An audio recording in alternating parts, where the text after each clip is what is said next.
Well, hello everyone. How are we doing today? It's another wonderful Monday afternoon, and it is time for a Yuki Koyuki stream. How's everyone doing?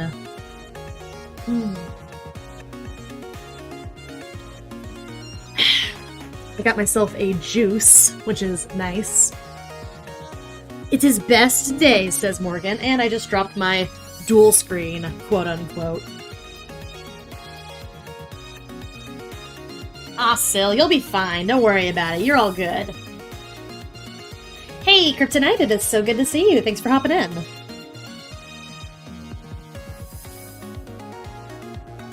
DS? What?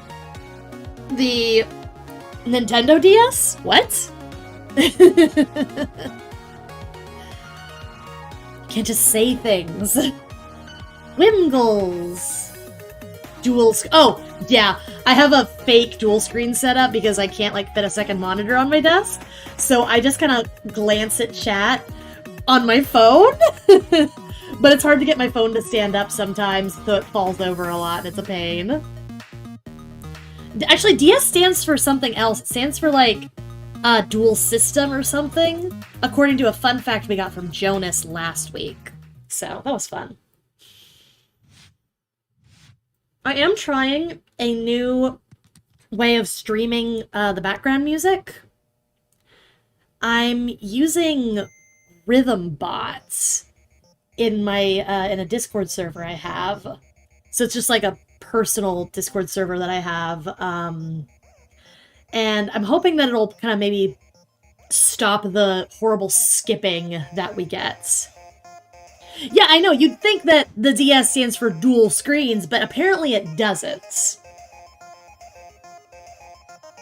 Hey, Demetrius, how are you doing? I'm doing okay.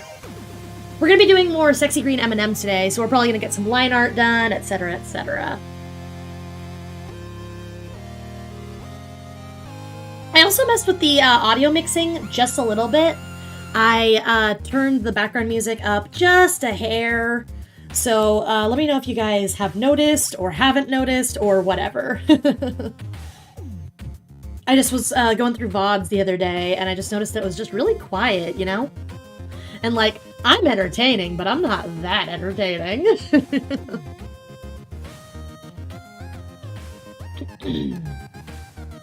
Man, 7 people have already hopped in. Great! Hi, everyone! God.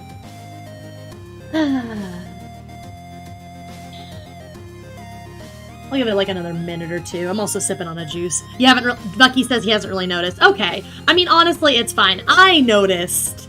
And that's the important thing.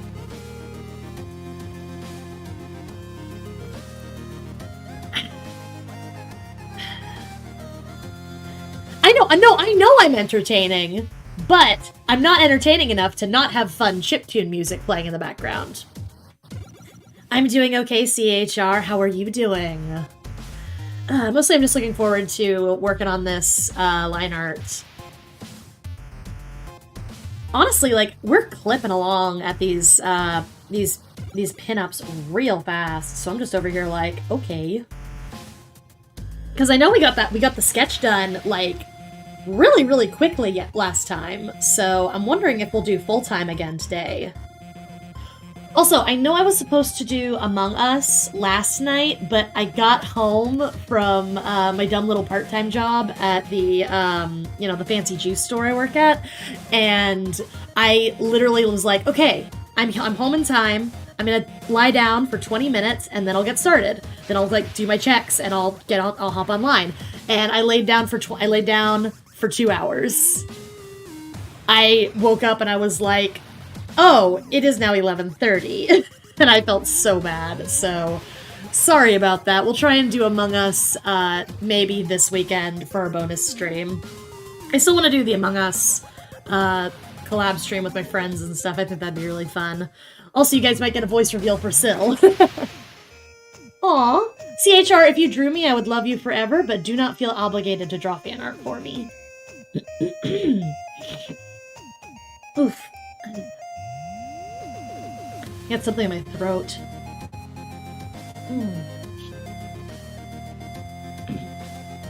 But yeah, we can probably get started here in just like another minute or two. I just want to give people another chance to hop in if they wanna, get cozy if they wanna without missing anything. Ooh, line art, so exciting! Ooh!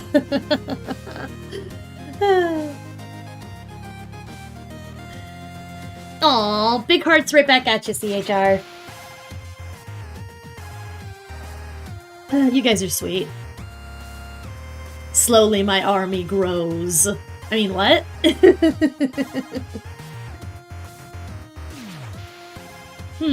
I'm not getting any, I'm not getting any alerts from slobs. So if you guys are having any issues, I don't know if it's on my end. Might be you, Sil.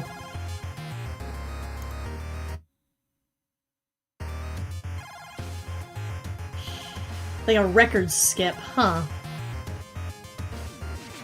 Well, I mean, it might be also because I'm running the background music through Discord, through RhythmBot, that maybe the background music is being weird. But if it's like on me, then big shrugs.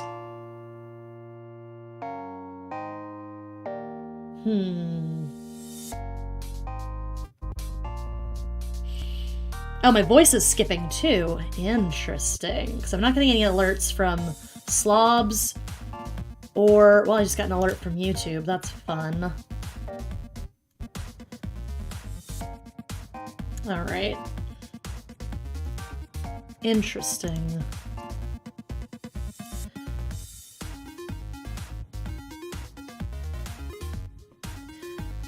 Hi, I'm saying words. Yes, I am. Weird. Wonder what's going on. Maybe it's my encoder.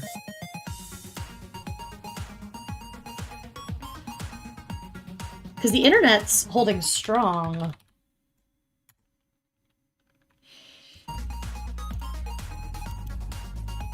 Yeah, no, the connection's fine. I'm wondering if it's the encoding.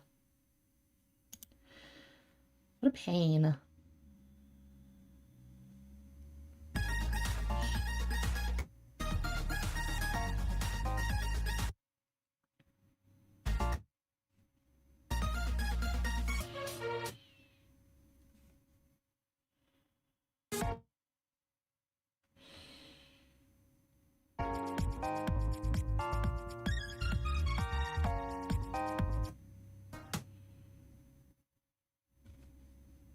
Weird. Yeah, no, because that's RhythmBot. That's RhythmBot right there. That's donking up. And I don't know why it's doing that.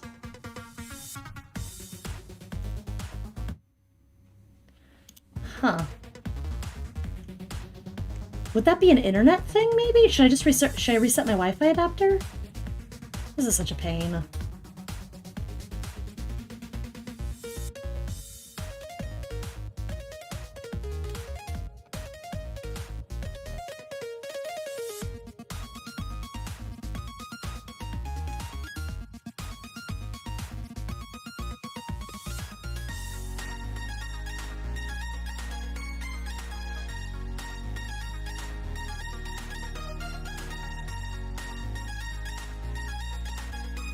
Go home, RhythmBot. You're drunk, basically. Yeah. Ugh. I'm gonna troubleshoot my network adapter just really quick to see if anything's going on my end. Yeah, okay, yeah, no, I'm having literally no issues with my connection. It might be...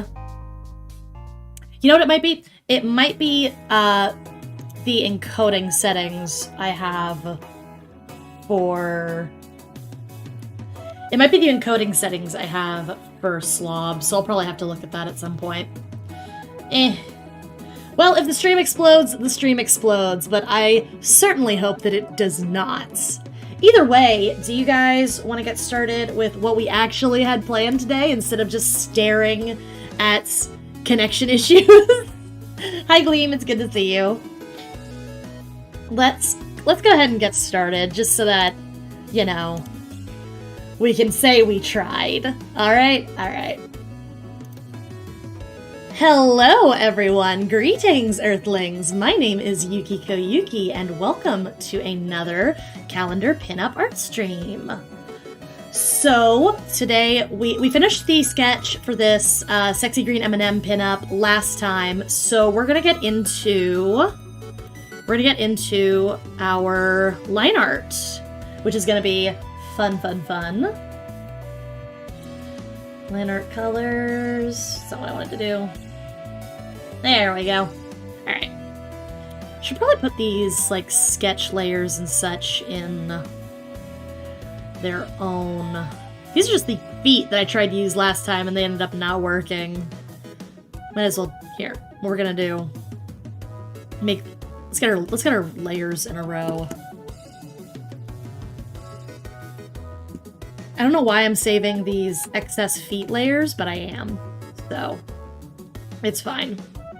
We'll make another layer for that. That is sketch. And put that in there, and the feet layer can also go in the sketch. Nice, great.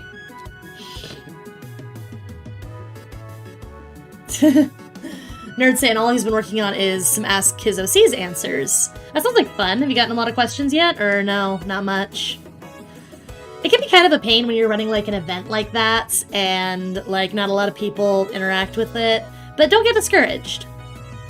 It's kind of one of those things where like if you build it, they will come. You just have to keep your motivation and keep working hard at the things you want to succeed in, you know?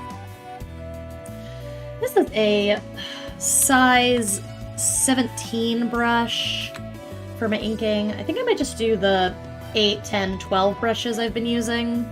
12 is my thickest, and then size 8 is for the thinnest. I actually do 10 for the thinnest, 12 for the medium weight, and 15 for the thickest lines I want to do. So let's start with size 10, and we'll start on the face. God. Look at this. This is just Knife Cat right here. It's so good. I love it. Alright. Ugh. When you're trying to do thin, wispy lines. There we go. Ugh. I'm still surprised at how quickly this came along last time, honestly. That smirk, though, am I right? It's like,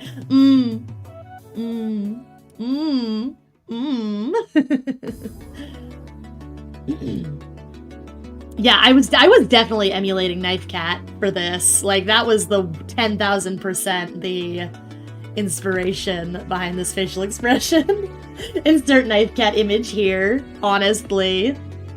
Honestly, straight up. Man, I just, so I accepted a commission recently, and I'm gonna have to work on that tomorrow, which is really kind of a pain. Like, I'm glad I got the commission. I'm happy for the work. But I was working on the video I was supposed to post Thursday. I was working on it basically all day Thursday, and it was like, I expected to finish it in like maybe 2 hours, but I worked on it for like 3 or 4, and I only got like halfway done with what I wanted to get done. So I really wanted to work on the video I was supposed to upload last week for you guys tomorrow. But hey, I'm not gonna turn down commission work, because we all need money. You only got seven questions for your Ask Your OCs event. Gotcha. The sassiness is too much. Was it really only like 2 or 3 hours I worked on it? Because I remember I was like in the office for a solid amount of time. I don't know. I worked on it for a while though. Like, I was just working on it, So. Monet. God, haha, very funny. God, You remember Places? They're doing some like museum shows of some really, really good classical artists at museums in my Metroplex. And I want to go so bad, but at the same time, I'm not going anywhere because, you know, virus is still a thing, and I'm trying not to get this body sick. So it's a pain. I would love to go study some Grandmasters again sometime. Ugh. Okay, cool.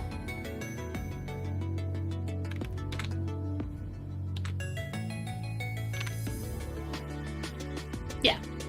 Allow. Will that work? I think it will. Yes. I'm gonna find it. Yeah, so after your Astro Seas event, you're gonna go back to doing your studies and stuff? Yeah. That body is already sick. Sick-ick, Deb. God. I think I might actually want to use 12 for the eyebrow, just to push it. Can you guys believe, like, it's already March? Like, what on earth? When did that happen?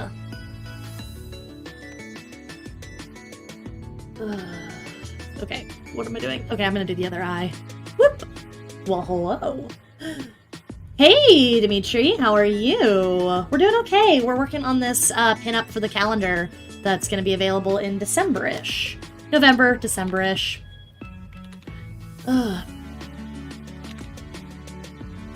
Pretty sure I'm still going on that road trip next month to help my friend move, so that's gonna be fun. Which means I should probably start working on that, on the pinup for April, and then just have that as like a surprise pinup. 8 days ago. 8 days ago what, Becky? What was that in response to? You guys know I'm a goldfish. We started working on this. Do you mean we started working on this 8 days ago?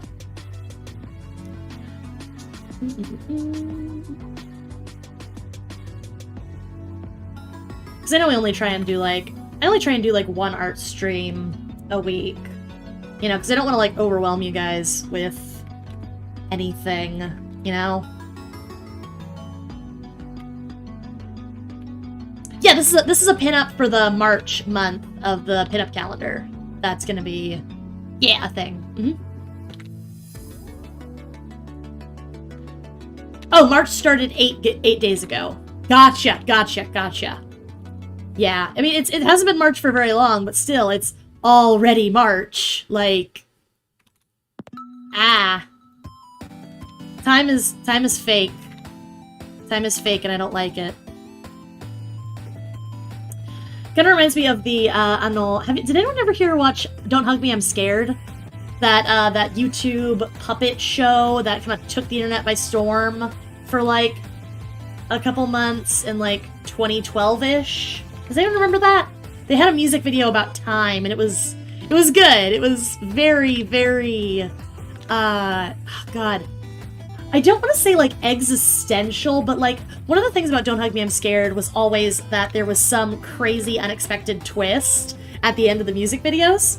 And, like, at the end of the Time music video, they all get, like, all the puppets get, like, ravaged by the effects of a time, and they all, like, age super quickly, and they're, like, dying and stuff, and their hair is falling out. It's so messed up, and I love it so much. Don't Hug Me, I'm Scared was good. Didn't they get a TV deal, like, the people who made that? Because I remember hearing that they were working on a TV show, like, 3 years ago, and then nothing ever came of it, and I'm, like, low-key, high-key sad about that, because I legit liked Don't Hug Me, I'm Scared so much. Like, I don't know, but also I just like puppets, so anything with puppets, yeah. Oh my gosh, you want to draw your Galaxy Twins in Mario Kart? That would be really cute. I would love to see that from you, nerd. That would be a good art. Good art, right there, good art. Yeah, no, they did do a show on Gumball, didn't they? The producers of Don't Hug Me, I'm Scared. They did. I think they guest wrote that episode of Gumball, and then I think they, like, were also the guest directors. I'm pretty sure, don't quote me on that, but I'm pretty sure that's what they did. And they did a show, their episode was about, I don't know, what was their episode about? It was about, like, the Gumball and his little goldfish friend. I've actually never seen Amazing World of Gumball. I'm a fake fan. Gumball and his little goldfish friend were like, they made their childhood imaginary friends real or something, and then shenanigans happened with that. I think that was the episode, because I remember, like, I didn't, like, watch that episode myself, but I did watch, like, a YouTube video essay on it when I was in an internet hole one time. So, I've heard Amazing World of Gumball is actually really, really, really good, and I've kind of been wanting to sit down and watch it, but it's also one of those things where it's like, I just never really haven't gotten a time, you know, I haven't really gotten a time to just sit down and commit myself to watching a TV show, you know? Especially something like Gumball, which is like, Gumball's probably, is a very good show, I know it's a very good show, but it's also not something that's super plot heavy, so I'm not, like, as invested with sitting down and watching it to see what happens next, you know? What? The fish is named Darwin. That sounds right. I didn't know his name, but yeah, Darwin, that sounds right. The H word? Hug? Don't hug me, I'm scared? Is that the illegal word? Andrew, no, we're not, no, do not. Hug? What is the H word? Huh? I love how Kryptonite's a mod, and Kryptonite apparently got bopped with the ban hammer by our almighty Lord Google. What? Horn? Horny? Horny? Horny is blocked by Google? No way. Can everyone please spam the word horny in chat, please? I want to see. Hey Juan, how are you doing? Gumball is literally just all jokes, but they're like really funny jokes. Gotcha. Yeah, maybe I'll turn on. Oh, okay. Yeah. Kryptonite, I think it's just you who got pobble-bonked. Because I'm seeing 2 or 3 hornies. That's really funny. That's really funny. That's really funny. That's really funny. That's really funny. Good content here today, guys. No, okay, wait, no. Gleam got deleted. Weird. Weird. I don't know what to tell you, because I don't think I have that set as, like, a blacklisted word, but I can double check after the stream. Because I don't mind you guys saying the word horny. That's weird. Okay. I can double check and see if, like, I blacklisted it. I don't think I did, but if I did, I will unblacklist it. That's so funny. That's very funny. That's very funny.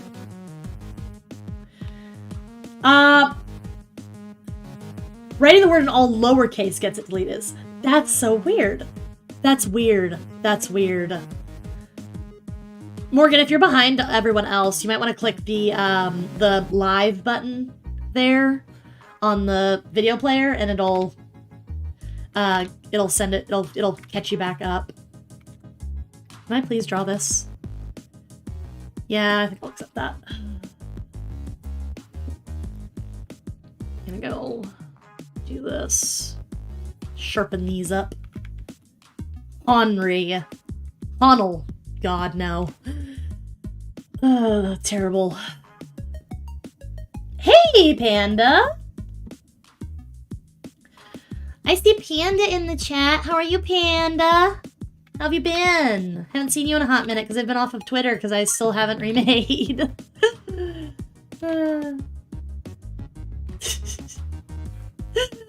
I like how Kryptonite's like, this is a hate crime that I can't say horny in this chat. And to be fair, it is. It's a hate crime against horny people. Oh no, Panda, I miss you too. Don't worry, I'll probably be remaking this week.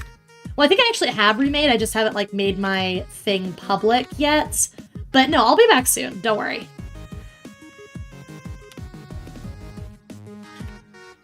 people were horny for... No, I remember people being horny for the clock. I remember people being horny for that Don't Hug Me, I'm Scared clock. I remember that.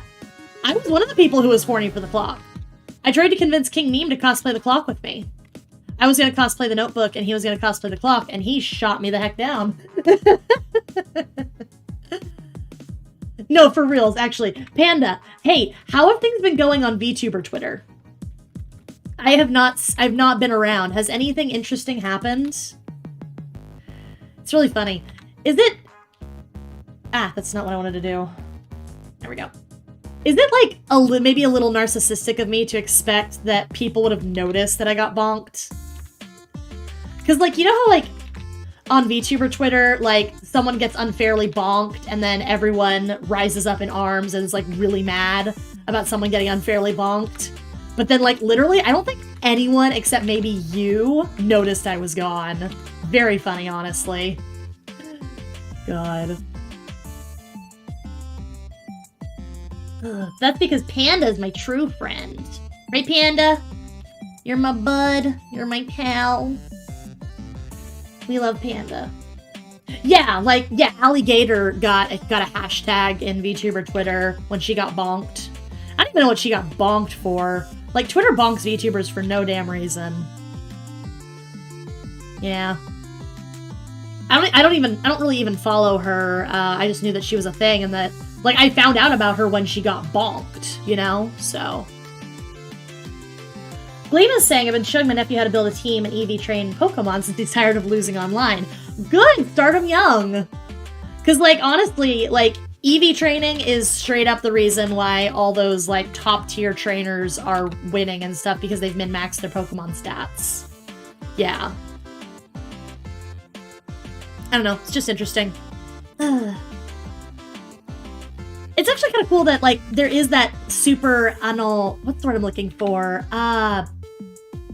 In-depth, like, system to min-max your Pokemon, and, like, literally, like, so many casual players don't even know about it. Like, if you just pick up Pokemon just to, like, you know, play Pokemon, you're not gonna EV train in your life. It's only once you, like, really get into the rabbit hole that you, like, learn that you can min-max your Pokemon stats. It's actually kind of cool. It kind of keeps Pokemon accessible in that way. Because if you don't need to EV train to beat the game, then you're not gonna, if that's, like, all you want to do is just beat the game. So, I guess, like, low-key, good on Nintendo. That's a good... Wow, I didn't mean to do that. That's a good, like, game design thing. Anyway.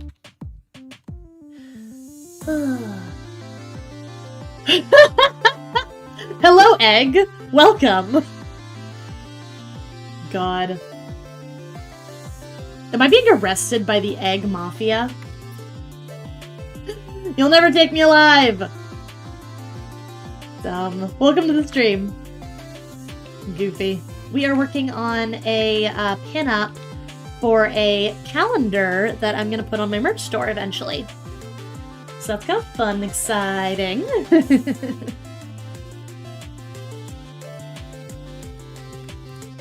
We'll take revenge on you. I didn't even eat an eggs today. But also, if you're gonna take revenge, good luck, I'm behind 7 proxies. God, dumb. Why can't we all just be friends? Egg. Egg. Egg. Egg. Egg. God. This egg cop role player. We're going to eat you? Ooh, kinky. You promise? Gleema saying he feels like he owes him because he beat him like 10 times. That's actually really funny that he doesn't even know that you were the one who beat him. Oh, that's really good, dude. This nephew of yours is only like, what, 7, 8? They're young. So yeah, they gotta... I mean, honestly, good on you for being like a good uncle, aunt, whatever. Being a good uncle and like showing them how to, you know, have fun and do what they want to do, you know? Kryptonite's like, okay, Flumpty. God, you guys remember when like Five Nights at Freddy's was in its heyday and there was like toys everywhere at Walmart? I actually have like a huge like 24-inch Foxy plushie that Sil got me for, it was either Christmas or my birthday one year. He's 9 going on 10. Gotcha. That's a good age to like learn the ins and outs of Pokemon, because like Pokemon is still cool at that age and you're still having a really good time with it, but like you haven't hit your stride of where you know everything about it yet. Yes, I'm a furry. We've been over this. I have a fursuit. I need to redo my fursuit. I need to revamp it because I've changed my persona. Cool. That looks good. Nice. That's looking pretty nice, I think. But yeah, no, I have a big old 24-inch Foxy Pirate Fox plushie that Sil got me for either Christmas or my birthday. I can't remember. And I don't have room for him on my bed anymore, so he lives in my closet as like kind of a low-key homage to the third game where, you know, Foxy spawns in your closet to try and kill you. I thought that was like low-key funny, and it's always really funny when I'm like going to grab my jacket or something and it's like, oh, hey Fox. But no, like for real, like I've talked to Sil about this several times. I am legit so proud of Scott Cawthon. Like he like is an indie developer success story, guys. Like imagine just coding a little game to so the one, right, because the third game is the one I always forget about where it's Fozbear's Frights. Gotcha, and you're just trying to fight Springtrap. Gotcha, you're right. But yeah, fourth game. Where, anyway, like I'm legit so proud of Scott Cawthon because he is like the biggest indie dev success story in recent memory. Juan, you got a new laptop! Congratulations! That's a big purchase, but I bet it's really nice, isn't it? You think the audience will stay if instead of a VTuber I streamed in a fursuit? Oh, do not tempt me. Do not force my hand. I will stream in my suit. Gleam is saying when his team is ready, we're gonna have another battle, and I'm gonna beat him again because mercy is for the weak. Okay, this just in. Do not fight Gleam on Pokemon Showdown. God. I still want to do a Pokemon Showdown stream at some time. That would be a good April Fool's stream. I could put together a troll team and we could just do Pokemon Showdown. That might be a good April Fool's stream. Because I have wanted to do a Pokemon Showdown stream for a hot minute. Okay, that looks good. Security Breach, Five Nights at Freddy's Security Breach looks really, really cool. I actually don't know anything about Security Breach. I know nothing about it.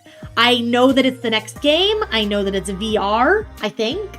And I know that people are hype about it. But I know nothing about it. So, I don't know. Is there like a trailer or something? I also know that there's a sexy furry wolf girl, right? Like there's a wolf girl animatronic in Security Breach that everyone's horny for? Or am I totally wrong? Wouldn't be the first time I'm totally wrong. Because I actually don't know things. I don't know why you people think I know things. I know nothing.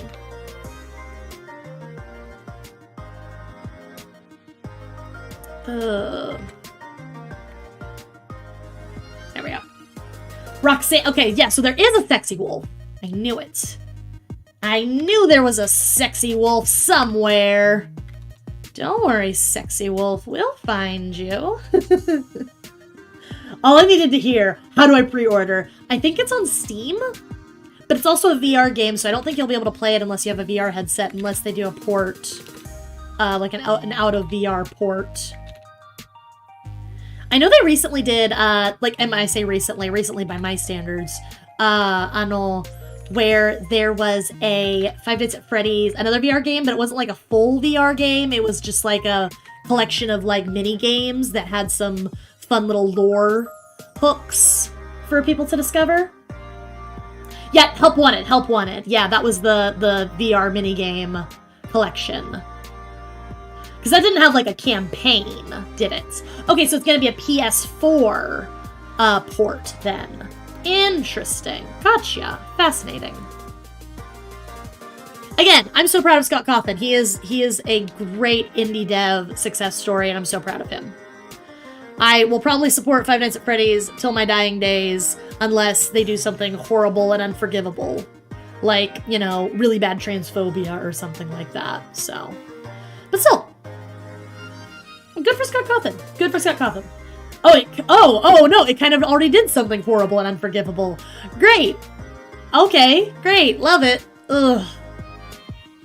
Oh well, I mean, like, I know you shouldn't, like, put people on pedestals and expect, Oh, no, you're talking about the solo campaign. Okay, cool, okay. Phew! Help Wanted had had like a low-key solo campaign. You could replay the first few games. Gotcha, okay, cool. No, false alarm! It's a cave kryptonite, it was a false alarm.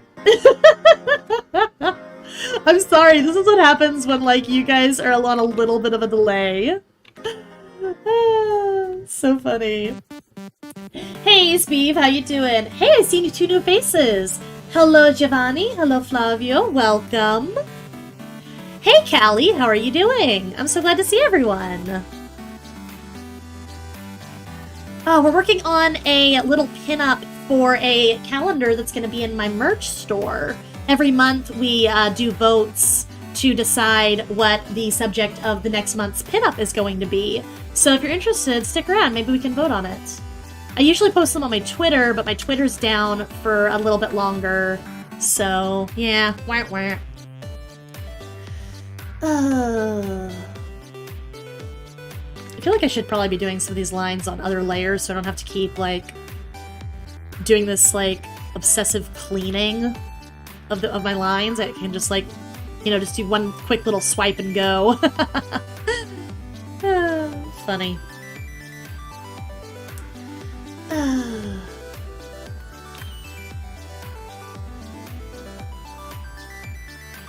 Come on, work with me here.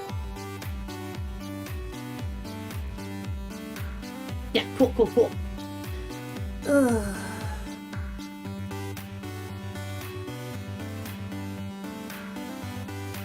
Steve, how are things on your end? I know I bugged you about helping you with that project, and I haven't bugged you about it since. Steve is helping me with the big project, not the video I'm working on, but the big project that I've been low-key teasing. So I hopefully will be able to share with you guys, like, announce what the big project is soon, so stay tuned. Hello, Marcos. Welcome to the stream. We're working on a little calendar pinup that's going to be in the merch store eventually. We try and vote on what the subject of each month's pinup is going to be. So stick around and we'll talk about ideas for what next month is going to be, and we can all contribute to that. That'll be fun. Why are the Unova sequels so expensive? I have Black and White 1, but not Black and White 2. Oh. No, but honestly, Pokemon games are one of those games that they hold their value. I don't know what it is. I think there's a lot of Nintendo games in general just, like, hold their value.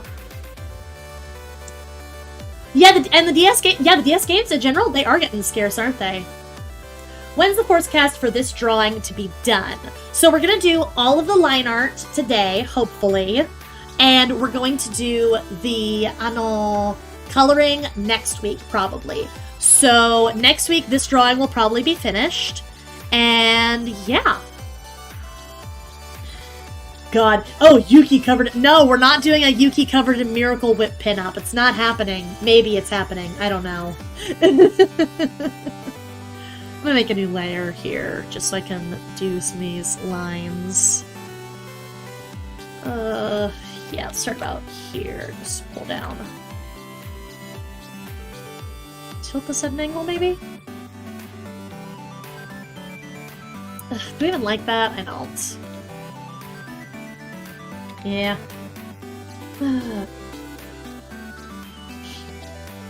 Kelly, we're talking about, like, ideas for the next pinup. April's pinup, I think, is, like, I'm not going to be able to stream it because I'm doing a hiatus in mid-April. So I'm going to do the April pinup kind of on my own time, so it'll be a surprise. But I am open for suggestions for the subject of April's pinup. So, yeah.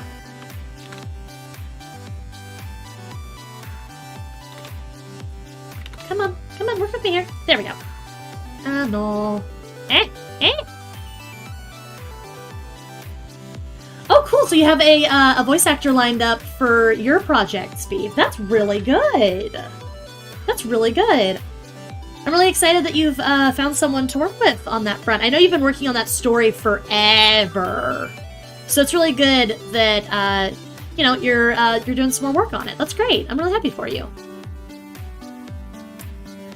Oh, nice. Did you make like Callie, did you make like an AMV? Is that what you did? Because, like, AMVs are cool, dude.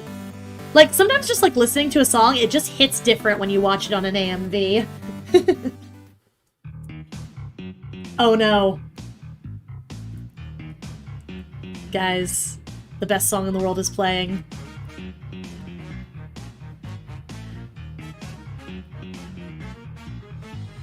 Hi, I'm Baldy. Nice to meet you. Me in the ass and call me Patricia. God. You haven't even let me use my thong while singing this song. It goes ding-dong with the door I open on you. Here's a tip. Abandon ship or you're gonna see me Empire Willie. Dumb. I love this song. I have no friends. God. Wait to hear back from a friend to send in lines for the prologue for Speeve's little project that he's working on. Cool! That's really cool! Speeve, you're working on such cool stuff! I'm so proud of you! Good job! Speeve, your story is another one of those that I need to, like, sit down and consume, and I just, like, haven't had time. And I feel so bad, because I am, like, legit interested in seeing how your thing is turning out. Ooh, I'm gonna make you scared of me. Ooh, you're my ecstasy. Bitch, run through the hall, slow down, shouting voices that sound like fuck you, Baldy. Dumb. Cool, so Kelly, your AMV, it was set to the song Grenade? What song is that? I don't know if I've heard that. Come on. Ugh, this is what happens when you... There we go. I think you did send me the link on Amazon. Yeah, I think you did. I just haven't gotten a chance to, like, click it and look at it and stuff. But yeah, send it to me again. I'll check it out when I have time. I've just been so busy. Alright. Nice. Free to read. Love it. Eat ass in the halls. Don't eat ass in the halls. God. Don't eat ass. Just kidding. God. Cursed. This right here, this is what it's all about, folks. This is why I put the random garbage shitpost songs in this playlist. Dumb. Yeah, okay, that looks good. Guess I'll die. Dumb. Only the dumbest of nonsense here on Koyuki channel. Including the Baldi's Basics fan song.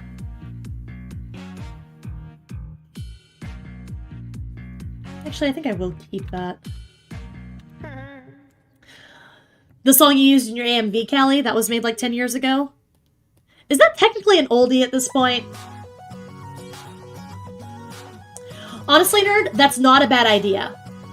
Okay, it was good seeing you, Callie. Thanks for popping in. Honestly, nerd, that's probably not a bad idea. To like, because I almost always, I start with my story and then I work towards characters. Like, I try and say, hey, I want to tell a story about X or Y or Z. And then I come up with characters that would fit roles that would, like, help the story be told. Does that make sense? 2011 is not an oldie. Yeah, but it's also not, like, modern at this point, because 10 years is still 10 years, and I've heard people call things like Black Parade vintage, and I just want to, like, wither up and die.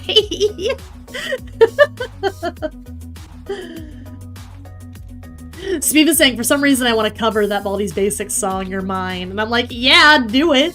I would listen to that. God. Dumb. Bruh. Okay, actually, no, I think I do want to be doing it this way. God. That's one of the things I hate about drawing my little antennas, is they're just such a pain sometimes. To really get this... Am I gonna accept that? I am. I'm actually done. I'm actually done with this.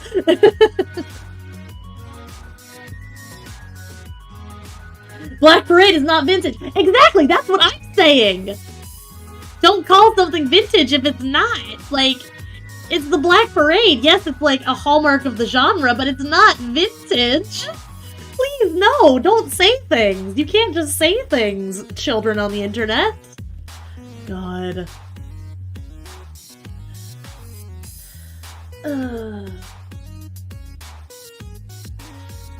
Are you having a hard time doing the editing for the other cover you've been working on, Speeve? Yeah. Bruh, mixing is like a pain in the train. Ugh, I think I gotta tilt that a little bit. Then again, I also, like, I have no experience doing audio mixing, so every time, I've done audio mixing, I have no clue what I'm doing. And I'm, like, looking up tutorials how to do basic nonsense every 5 minutes. So that might be what contributes to audio mixing being a pain in the train for me.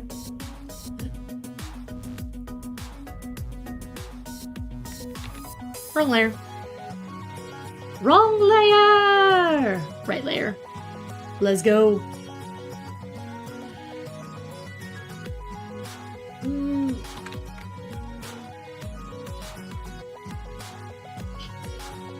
The mixing isn't really the problem. Okay. Then what is it that you're fighting with?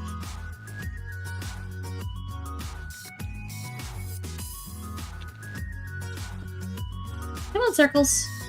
Come on, Circles. Come on, Circles. Will I accept that? I think I will. You know what? I think I will.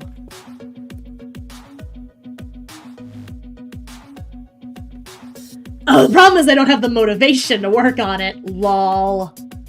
Yeah, I know that feeling. That's like... I want to say that's low-key me with this commission I gotta work on tomorrow, but at the same time, like, I have the check-in, I have to do it tomorrow, like, you know? It's just one of those things that, like, I feel like the more you, like, actually practice working on things despite being like, having issues with your motivation, the more easily you'll be able to, like, one bag loop, bitch, do what I yoinky.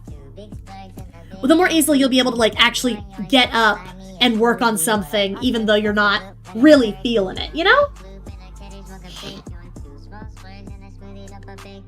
Yeah. Like, after a certain point, like, you can work on things if you don't have motivation to it, as long as you have the discipline to get up and do a little bit of something on your projects every day. Does that make sense? Give bitches sucking like leeches. I just bought a diamond. Nobody wanna pay for this. Gosh. This is the second shitpost song in like 10 minutes, honestly. Can't wait for that karaoke stream. Yeah, get me to 500 subs and then we'll talk. Because my voice is not trained right now. It does not sound good. God, dumb. And like me saying, oh, my voice doesn't sound good, that's not me fishing for compliments and you guys being like, oh no, actually you're a good singer. That's me saying, hey, I know I could be good, but I gotta put in the work to be good. So. Nice, nice. Good job. I hope that your thing goes very well for you, Speeve. And again, I look forward to seeing how this project keeps being a thing. Oh no, Callie lost a sub. Hey, actually, Google sometimes does this thing where they purge inactive accounts. So like if your account like hasn't been used in like X number of years, then Google will just like delete it. So it might not be that someone unsubscribed. It might be that someone like hadn't been on their account in like 7 years and they just deleted the account. So it might not be you. And even if it is, like, if someone unsubscribes, it's not the end of the world. There's gonna be more people out there who like your content. You'll be okay. You just gotta, you know, keep on trucking and don't get caught up so much in the numbers. Just like focus on making content that you're having fun making and building that interaction with the people who do enjoy what you're doing, you know? That's at least how I like to look at it. Woof. That's a lot of subs to lose as like a small content creator, but again, like, numbers aren't everything. As long as you're having a good time making your content, then like that's the important thing, you know? Because there's really no point to stressing over, you know, making your AMVs or updating your comics or writing chapters for your stories if you're not having fun making the stories and such, you know? Because, like, you enjoying yourself should be the first and foremost thing with making your content.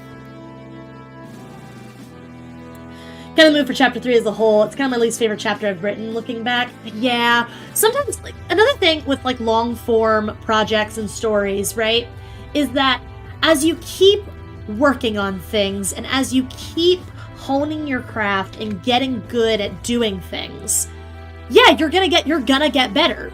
You're gonna get good. And when you look back at things you've done before and things you've made now, there is gonna be a difference in quality. And that's a good thing. It's a good thing that you're growing. It's a good thing that you're getting better at your craft, whatever your chosen craft is. So you shouldn't be unkind to yourself saying, oh no, what I made back then was crap. You should be appreciative saying, wow, because I made those things that maybe aren't as good as I could do now, I'm now as good as I am today. So that's just how I like to look at it. It's always a good thing to just like be kind to yourself whenever you're working on a project, you know? Because sticking with something and making a really cool project, it's a hard thing to do.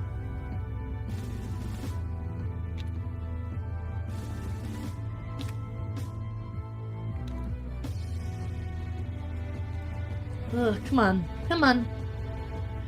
Once again, I am in the minds of suffering through these line arts. Hey, that's good. That's a growth in views. Good job.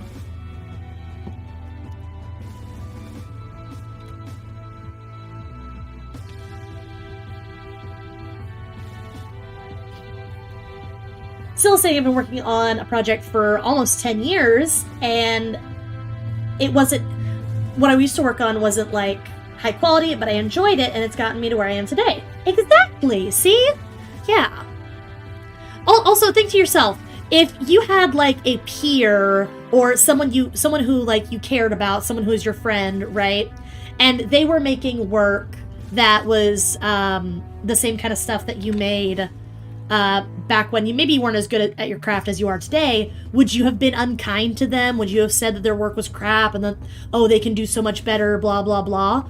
No, you'd be supportive and you'd say, hey, this is really good and I'm glad to see how well you're growing. You know? I think sometimes people forget that they are their own best friend, you know? Because at the end of the day, no one is going to look out for you but you. And if you've always got your back, then at least you know you have at least one person in your corner. I hope that makes sense. I feel like that metaphor got away from me a little bit.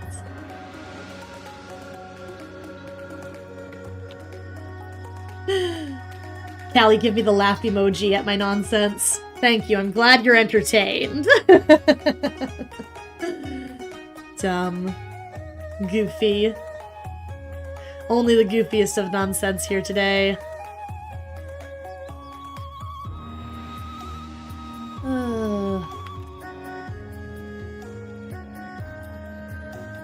Trying to get this arm.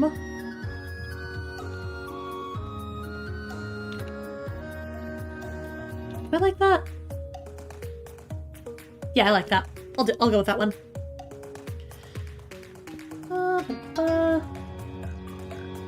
I mean, also, like, if you're young, then that's also like a good thing because you're starting young. You're starting honing your craft young, and that's a good thing. It's good. Like, the earlier you get a start on something, anything, the sooner you'll like master your craft if you just stick with it. So don't beat yourself up because you're young or you're inexperienced or something, okay? You're all doing great and I believe in you! The streams are slowly becoming Yuki motivates you for an hour and a half.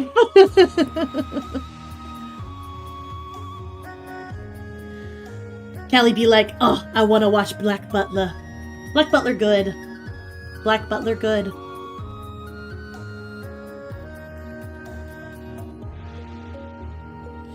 As soon as I get a Discord set up, we're definitely gonna do movie nights, I'm telling you. Yeah, okay. Trying to figure out where I want to ink next.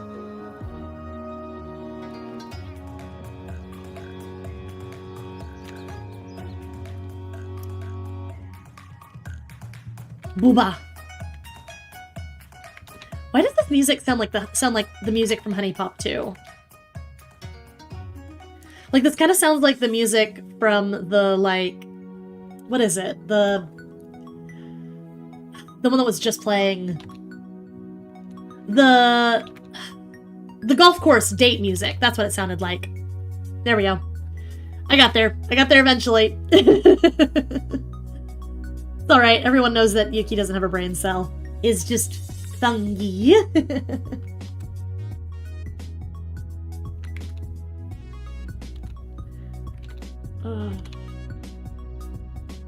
Let's pull out. Yeah, okay, that looks good. I think I'm gonna use a lot of the medium size for a lot of like the inner details, like the little fold there, the hand, etc., etc. The like scoop neck there. So yeah, I don't remember who I had a favorite who was my favorite character when I watched Black Butler. Using the biggest size, we'll just do this right here. Like, now that, like, I'm older and I haven't seen Black Butler in a hot minute, I find myself, I really like Mayrin, just because, like, you think she's just a clumsy maid, but then it turns out, like, she's, like, a sniper or something, and I always thought that was kind of cool. Battle maids are a really fun trope, I think. When you do stuff on YouTube, do you get money? So you only make money off of YouTube if you qualify for the to like have ads run on your content. And in order to qualify to get ads on your content, you have to have 1,000 subscribers and 4,000 watch hours, which means all the people who watched your content have watched content for 4,000 hours. I'm currently at about 135, 140. I think we're actually at 137 subscribers right now. And I have about 350, 400 watch hours.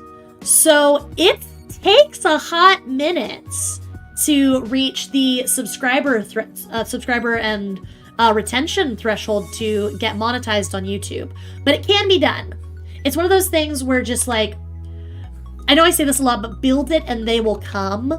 As long as you keep doing your best to make your content be authentic and nurture that relationship between you and your audience, you'll get there.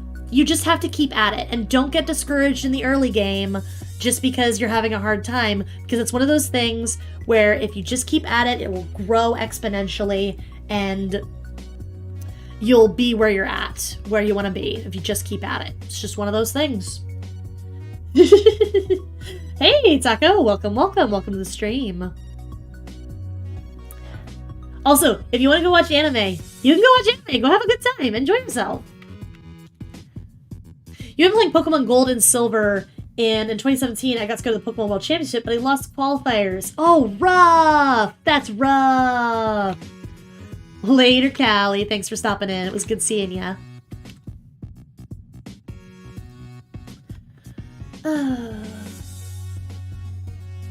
I've kind of always wanted to, like, be good enough at Pokemon to try out for a tournament, but at the same time, like, that's just a big time commitment that I just don't know if I can make. So, it kind of sucks, but hey, maybe that'll be something I try and do eventually, you know? I'm not gonna say, like, I'm good at competitive. I'm competent. Like, I know, like, what most, like, good sets are. I can look at a Pokemon and think of maybe, hey, this would be a good set on them. Or something like that, but I don't really have the... You know what I mean when I say, like, instinct? How after you've been battling a lot, you can just kind of tell when someone is either going to, like, switch their Pokemon, or... like, they're gonna try and fake you out, at something like that. I don't have those instincts yet because I haven't spent enough time actually battling. Does that make sense? So.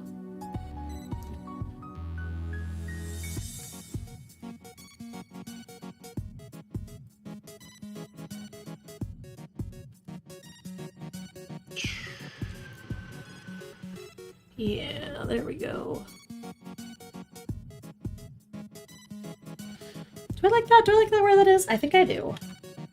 Yeah. See if there's anything I need to clean up there. Yeah. This man set up hail and spammed Blizzard at me the whole time. I mean, if it works, it works! But let me guess, it didn't work? Dumb.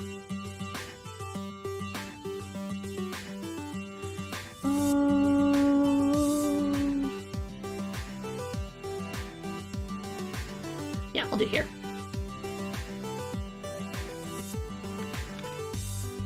Ooh, thick thigh.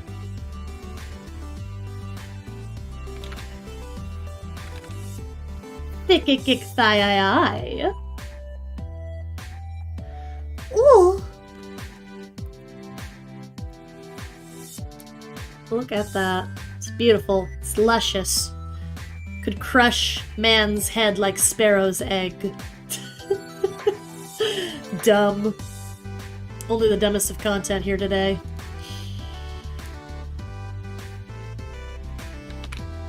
Actually, I think what I want to do is I just want to do like a little... like just like an indication there that there's the thigh.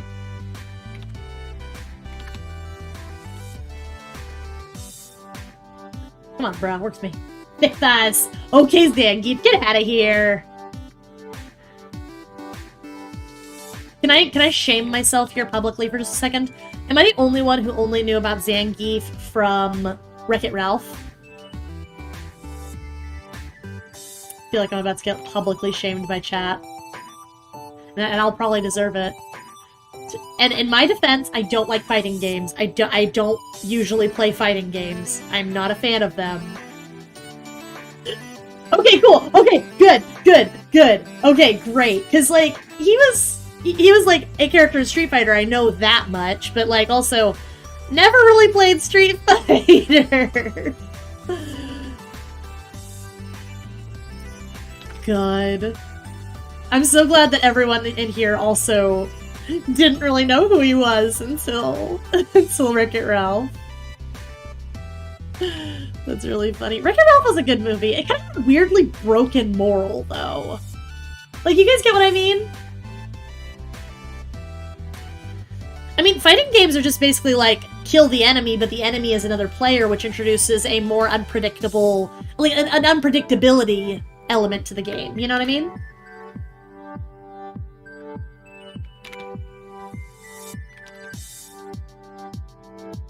Oh, come on.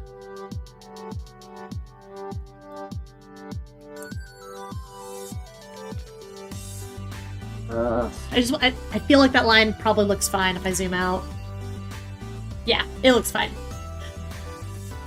Everyone here is a fake gamer, says Kryptonite. Well, yeah, Kryptonite, that's because you're the only real sick XXX awesome MVP gamer in this chat, okay? I'm playing Pokemon Nuzlocke.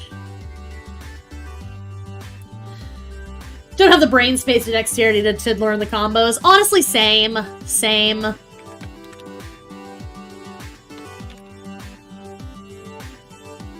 Learning the combos is like 90% of getting good at fighting games, and being able to out-dexterity your opponent is how you win. So, and you only really get that dexterity from, like, playing for hours and hours and hours and really practicing. So, shrug. Good.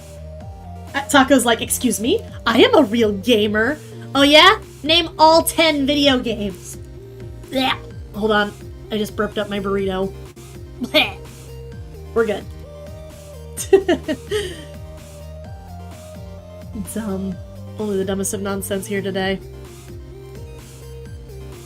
I also want to do here and here.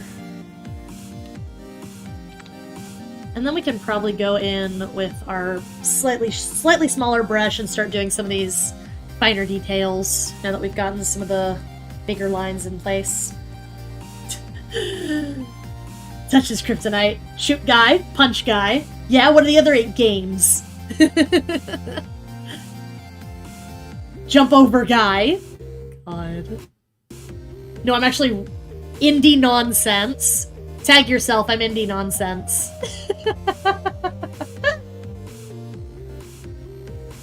Gives Kryptonite a big hug with my ancestral salmonid frying pan weapon. Ooh, the Splatoon memes are mwah choice today. Dumb. Dumb content.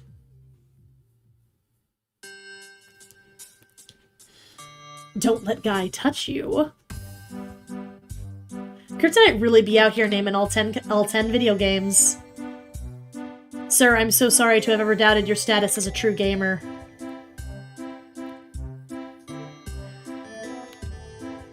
Punch and shoot guy. Ooh, a little bit of genre subversion there. God. Game from the 80s. Yeah, that is definitely a genre. That is definitely one of the 10 video games. Lewd game. Honestly, yeah, that's also a video game. You know what? Okay, no, hold on. I'm gonna get cursed here for a second, guys. I'm gonna get cursed here for a second. Rhythm game, right? A rhythm game where it's like a sex rhythm game. You know? Do you guys understand what I mean when I say that? Like you've gotta, like, thrust to the beat or something. Kind of like those horny Rhythm Heaven parodies. Like that. That sounds like something I would play. Because we've already got, like, horny Candy Crush in the form of Honey Pop. Why can't we get horny Rhythm Heaven? Indie devs, I'm waiting. God.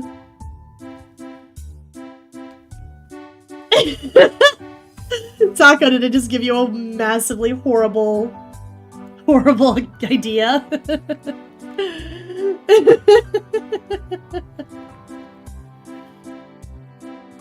God.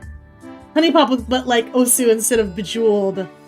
Yes! I don't know what Osu is, but yes!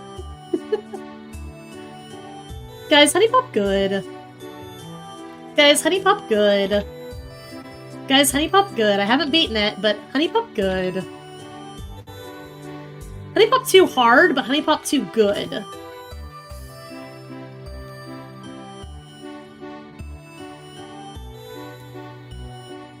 You forgot Funny Game. Yeah, Kryptonite, you forgot Funny Game. You also forgot Dong Touch and Meme. Guys, I think Kryptonite's the fake gamer here. Kryptonite, how could you lead us on like this with your fake gamerness. Kryptonite, you're a fake gamer. I can't believe it. Yuki shames Kryptonite ASMR. Stupid. Stupid, stupid, dumb. Please, can I draw a circle? Thank you for letting me draw a circle. Gee. Kryptonite little Engie. Funny game is game from the 80s. God. I should look into Osu, it's pretty fire. Is it a rhythm? I'm assuming it's a rhythm game. I'm assuming it's a rhythm game. And I'm really bad at rhythm games. Like, I'm laughably, horribly bad, shamefully bad at rhythm games. So, God, can you imagine, like, me playing, like, Muse Dash or something like that? It'd just be so embarrassing, so shameful. You guys would all unsubscribe just out of sheer embarrassment.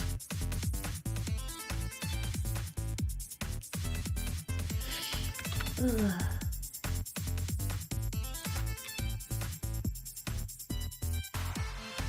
Come on, hand.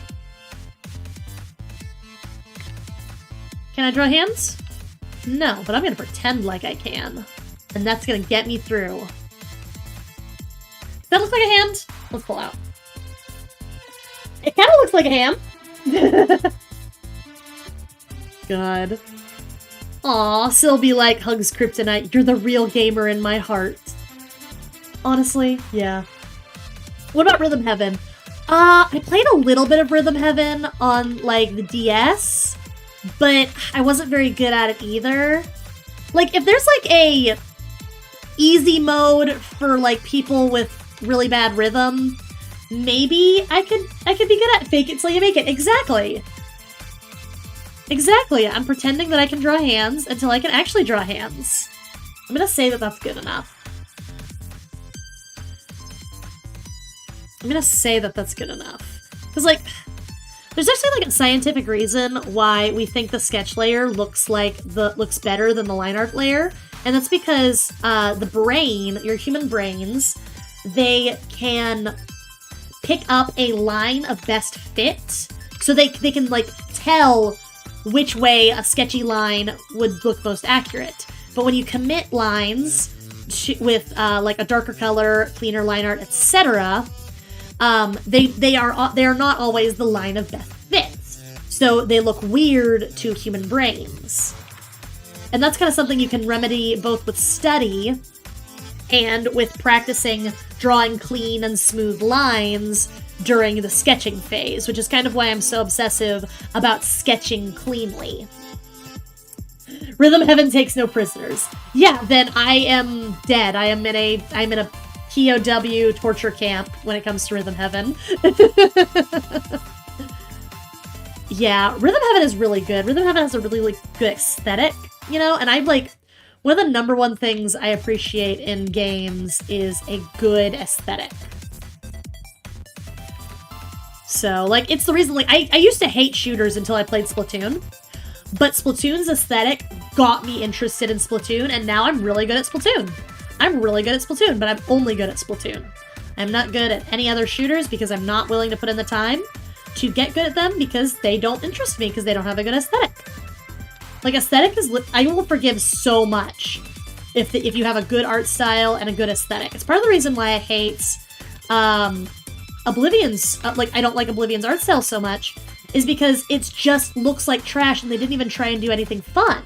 They just tried to do this photorealistic garbage that is just so ugly and dated and potato-y.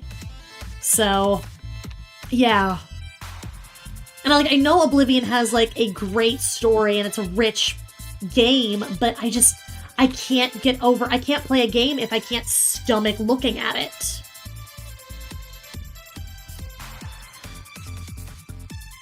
God.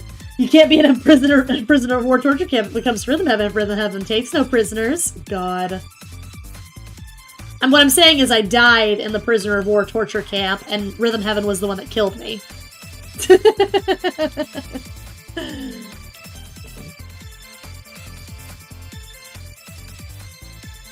Alright, come on, lines.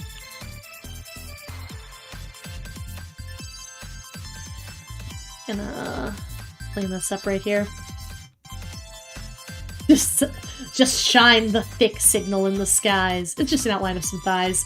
Well, hey, it was good seeing you, Gleam. Thank you for coming in and hanging out with us. Have a good time at work. I know that's, like, basically impossible, but the sentiment stands.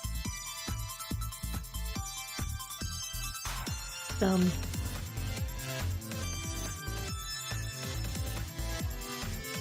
Alright. I wonder if the bad graphics bug me so much because I'm an artist. Probably. Probably. That actually might be part of the reason, yeah. Because, like, I'm not gonna say I'm, like, a master at visual design. I'm not a master. But I do know when things look good and when things don't. And it's just so bad. Like, the visual designs are so bad. You know? Like, at least Morrowind looks a little ugly because, you know, it's low poly, they didn't really have a lot to work with, so, you know, but it still has fun stylizations that make people, like, able to look past some of the low poly aspects that would otherwise be really distracting or detractive. You know? Oblivion doesn't have anything there that justifies the horrible models. The character models are so bad. Like, they don't even have any kind of fun stylization to them. They just look like really bad photorealism. And really bad photorealism will always look outdated. Oh no. Syl, have you not heard about Super Straights? Super Straights are basically just Nazis in a hat. Nazi trolls trying to get the LGBTs riled up. At least that's my understanding of it. So, you know, fuck 'em.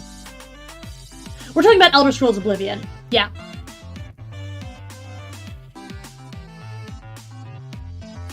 I would love to play Oblivion, but I can't play Oblivion without massive graphics overhauls, and I just don't feel like putting in the effort to mod Oblivion, you know? I don't feel like putting in that effort. Even though I'd love to play it, I just don't feel... I'm not strong enough to do all the mods I need to do to make that game playable for me. It's so ugly, guys. It's so ugly. It's just so ugly. It's the ugliest stuff I've ever seen in my life. Taco, I would love to hear your low-key lewd thoughts.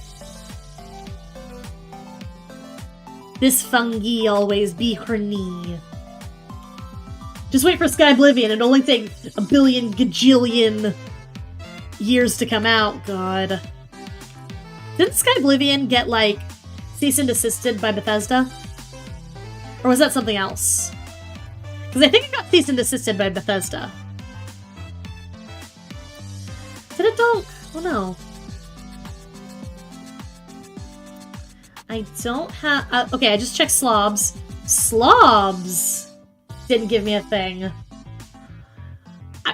God, I want to say it's YouTube. I want to say it's YouTube, guys, because I'm not getting any error messages from slobs. Oh no. Oh no. Taco. Taco, don't say...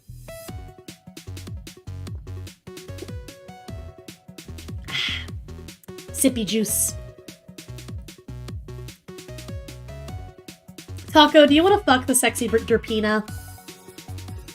Because it's okay if you do. I'm just gonna shame you for it. Like, you're allowed to want to fuck whoever you want to fuck, but I'm gonna shame you for it. God. So it was Oblivion that got cease and desisted. So that was Morrowind and Oblivion's engine, I guess? Why would you want to make anything in that horrible engine? Especially when Morrowind itself is, like, fine. Like I just said, it has, like, fun stylized elements that make the potato graphics, like, more palatable in Morrowind. No! Are you gonna put Sexy Derpina in the strip poker game, Taco? Unfortunately, that's incredibly valid. Okay, it was Morrowind and Oblivion's engine. I mean, weird flex, but okay. Ugh, got an itch like right on my ear. Okay, it scratched. Dumb.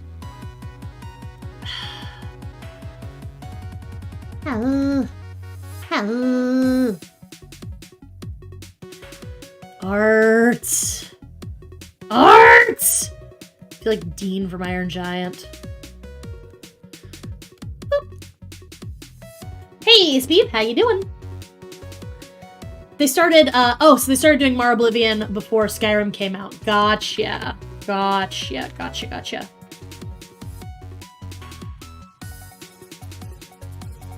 I mean, I guess, like, if that's the highest engine that they got, you know? Where can we here? Okay. Does that look good? I honestly can't tell if that looks good. I honestly can't tell. The reason I want Oblivion is because Terry Pratchett made mods for Oblivion. Actually, yes, no, I've heard about that. Terry Pratchett, like, straight up, he did make mods for Oblivion. Uh-huh.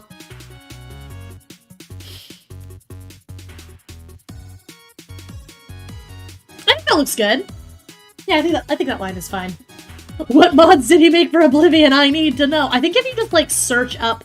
Like, you could just find his username and, like, search up his username, you'll find the Terry Pratchett Oblivion mods. I like how we've just instilled in Syl a mighty need. So funny. Is it bad that I haven't really read any Terry Pratchett? Like, I know he's, like, really good at, like, what he does, and, like, he's, like, a really, like, not just, like, good novelist, but he's, like, popular and stuff, but I, like, legit haven't read anything by him, despite owning one of his books that I stole from a friend of mine. I'm gonna go down there and do the skirt part of the Sigzium dress. Wow, I don't think I could have done that line any more perfectly. Honestly, good job for me! Good job, me! Thanks, me!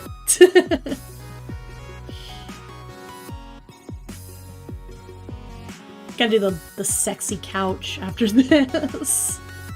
Honestly, what I might do is I might just, like... Pull up.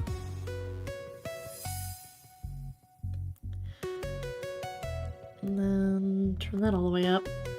Would it be super lazy of me to just turn this sketch, like this sexy lips couch, just turn it into line art?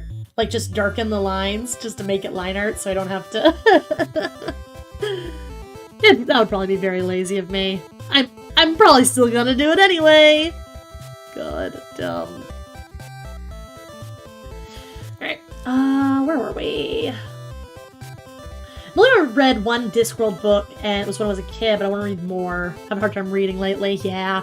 I need to read more Animorphs, but I'm still going through the, Making Comics by Scott McCloud, so I kind of want to finish that before I pick up any other books.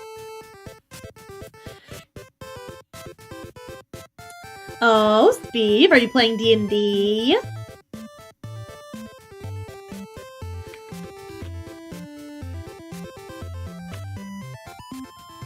A click and point adventure. A point and click adventure based on Discworld. That would be interesting.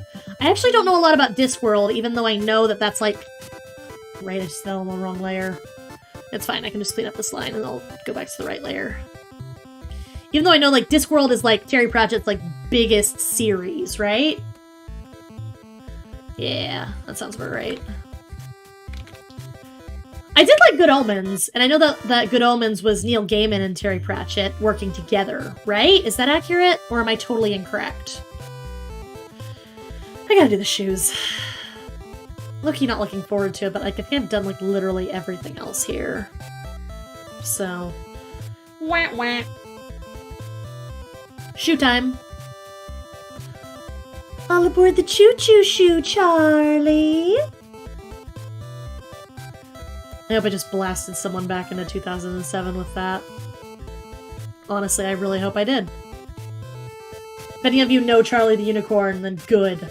Suffer with me.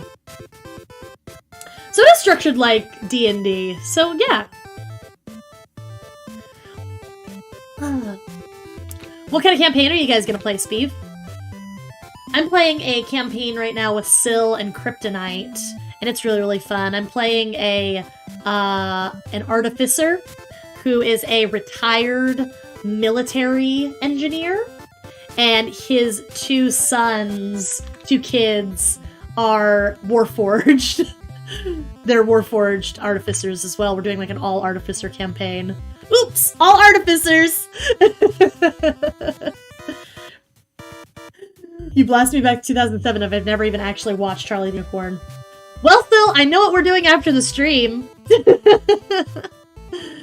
Remember how I said I wouldn't make you, like, I wouldn't bug you to watch Mandalorian with me anymore? That means now I get to bug you about watching other things with me. Like Avatar: The Last Airbender. And Charlie the Unicorn. Playing Divinity Original Sin. I actually haven't heard about that. I'm assuming that's a tabletop RPG. Tabletop game's good. I have a friend who might know something about that. Ugh. Bruh. Charlie! We have to go to Candy Mountain, Charlie! Candy Mountain! Alright, fine, I'll go with you guys. Oh, they took my freaking kidney! God, Charlie Unicorn, though. It's a video game. Okay, are you guys... So is it like one of those, like, MMO games? Where you can, like, make a guild or something? I swear, I'm gonna murder. Yeah, we still need to get our, like, the streaming PC figured out so that it'll recognize that SSD we've got. Because right now we have everything installed on the boot drive, and it's a big boot drive, but it cannot handle all the garbage we're trying to put onto it. I'm just glad that my art is technically very, very little storage, you know? So, I still have no clue why it would be doing that. I don't know. We have people we can ask, it's just hard to get people to figure it out when, like, you know, you can't actually come over and poke around on the system yourself because of the COVID. Blech. It does play like an... I know nothing about this game. Okay, I'm gonna stop making guesses, and I'm just gonna ask you to info dump about this game to me, Speeve. So I'm gonna shut up. You're going to talk about what this game is, because now I need to know, and I can't just keep asking dumb questions and making myself look like a dummy. Pokemon James implies the existence of multiple James. It should be Jesse and James, singular. I want to say James, like the name James, is like that because of etymology reasons. Like maybe it was like a different kind of name. Like it was based on like it has its root in some word that ends in S, even though the S doesn't denote a plural. So, because usually when you have something weird like that that kind of breaks the pattern of language, there's an etymological reason for it. Come on. Let me just clean this line.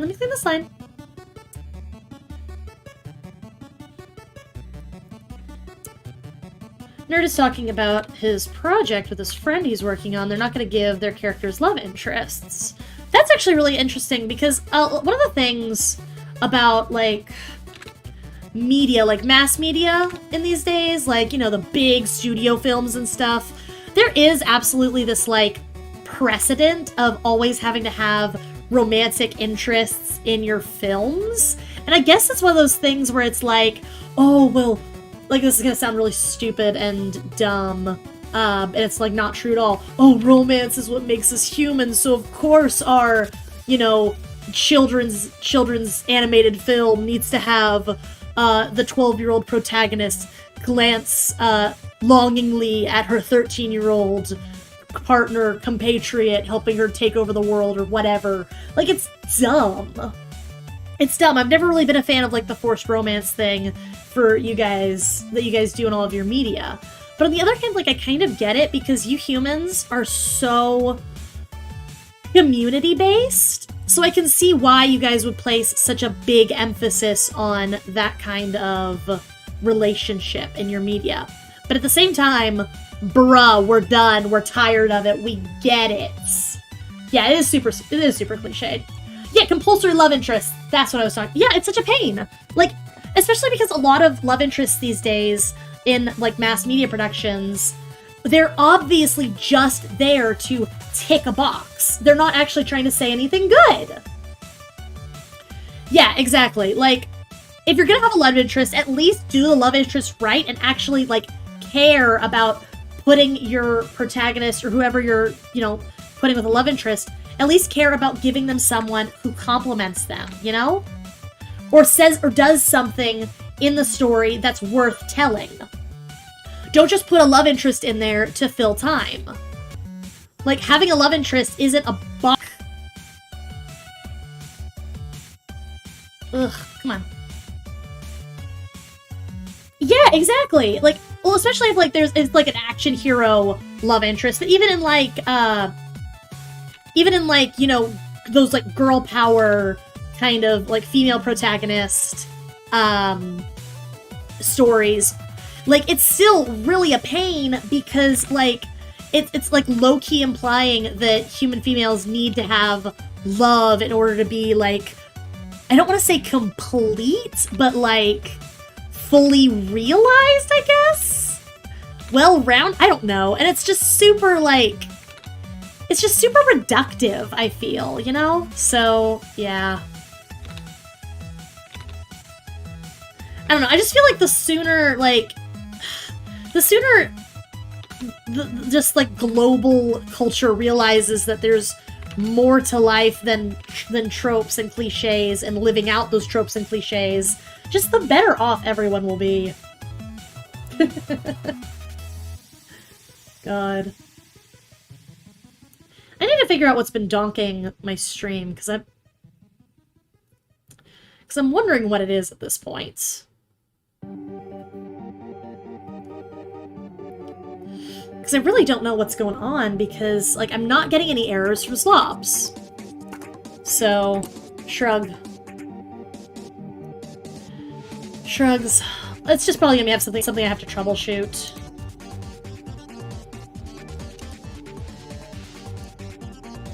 For what it's worth, I'm very sorry that things are donked today.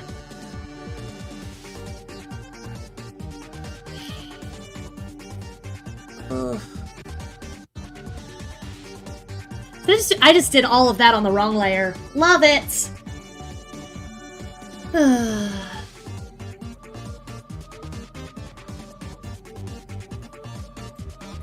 Merge the layer, Kronk! Wrong layer!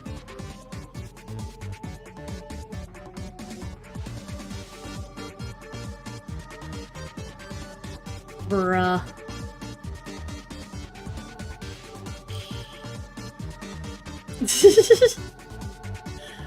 What word is that? Hold on, no, I'm not gonna say a word I don't recognize if I don't know what it means. Someone Google Translate that for me.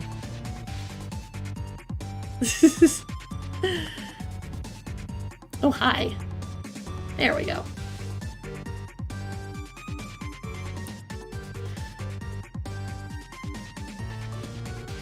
Fix this.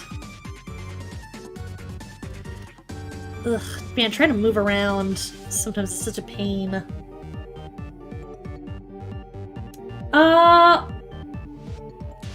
What did you say, Speeve? Sorry, I think I missed whatever you were commenting when I was going on my rant about compulsory love interests. I don't think I saw it. Sorry. I try to reply to everything, but I am only one little fungi. I cannot do everything.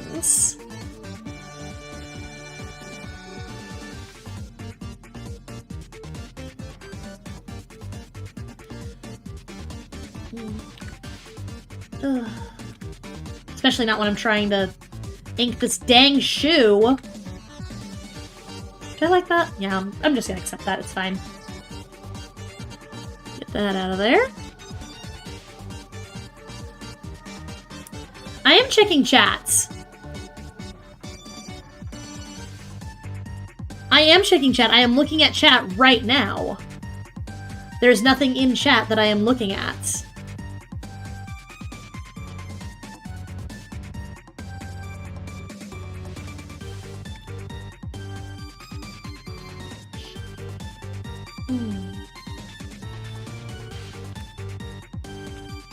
Shoe. So Speed is saying that he only really implied romance in two main characters, even then. Yeah, and like, the thing is, like, romance in your stories isn't a bad thing. It's just, don't shoehorn romance in just to tick a box, you know? Like, if two characters genuinely have good chemistry and they would complement each other or add something to the story, then yes, absolutely, go for putting some romance in between them. But if you're just trying to tick a box and if you're just trying to tick a box and make sure that, you know, you have romance there for the sake of having romance there, then maybe don't do that, you know? So, yeah.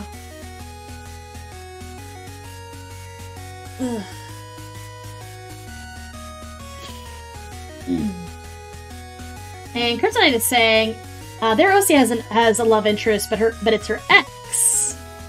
Oh yeah. I think I remember you telling me about that, just because you've info dumped about your story to me a lot.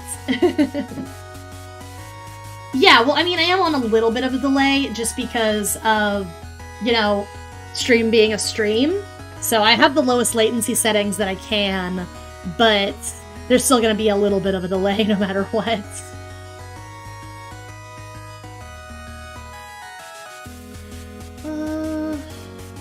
Wow. We're like almost done with this inking already. That's crazy. That's crazy.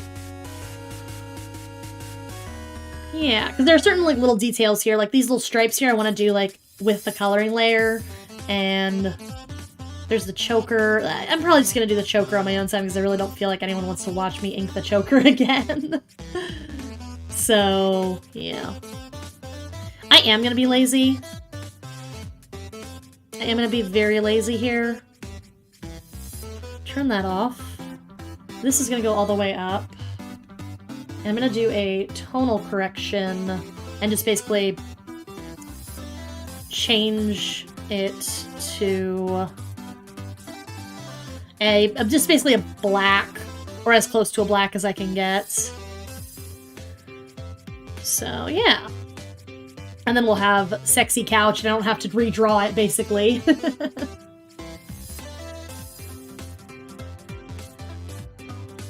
Yeah, there is... Yeah, if you're, like, on a delay, too, then you can click the little button that says live, and it'll skip you to like, the current whatever it is. I'm gonna go ahead and throw this in the sketch layer, though, just so that, like, yeah, there we go. I'm gonna turn this down, and what I'm gonna do here is, I haven't done my, I think there's, like, actually a way I can do this, if I do, like, a layer property. Effect. I want to do a border effect on this layer, I think. Yeah. Ooh! Whoa! Whoa! Cool.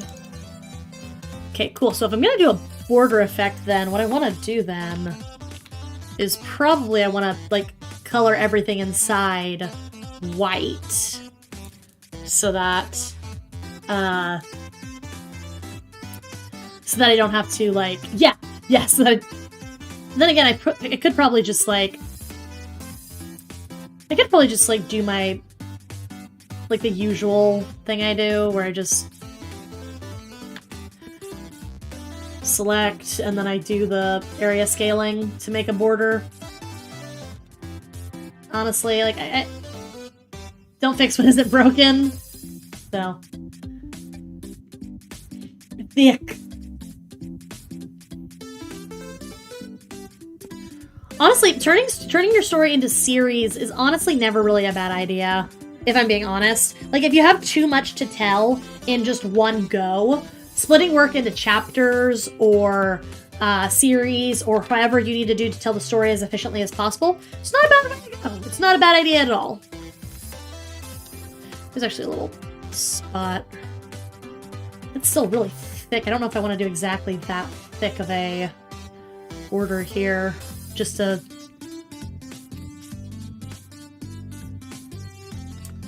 And select, invert that.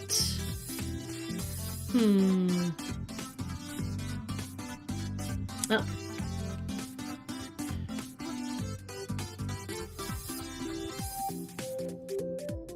Then again, I don't know, maybe I could just do this with a border effect on the layer. Shrug. Here. Let's do this. We will fill... We'll fill this with white. And then do the border effect. Border effect layer property that I was just donking with a second ago. Because I just like found out how to do that basically. So yeah, of course I want to try it. Maybe it'll save me some time. Instead of having to go around and like clean everything up. Because like I'm always down with like learning how to do things more efficiently, you know?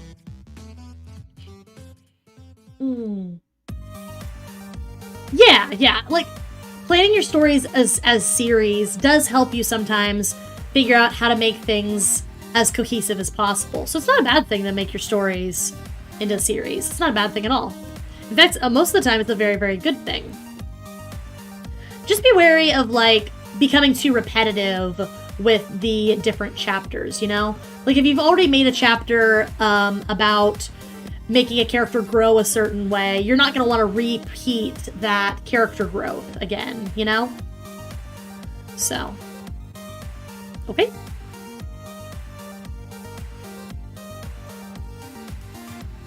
Now the question is, am I going to merge these? Ooh. Ooh. Yo, Pyoggers! Cool. So that so basically just did the border effect thing I wanted. Very cool. Hold on.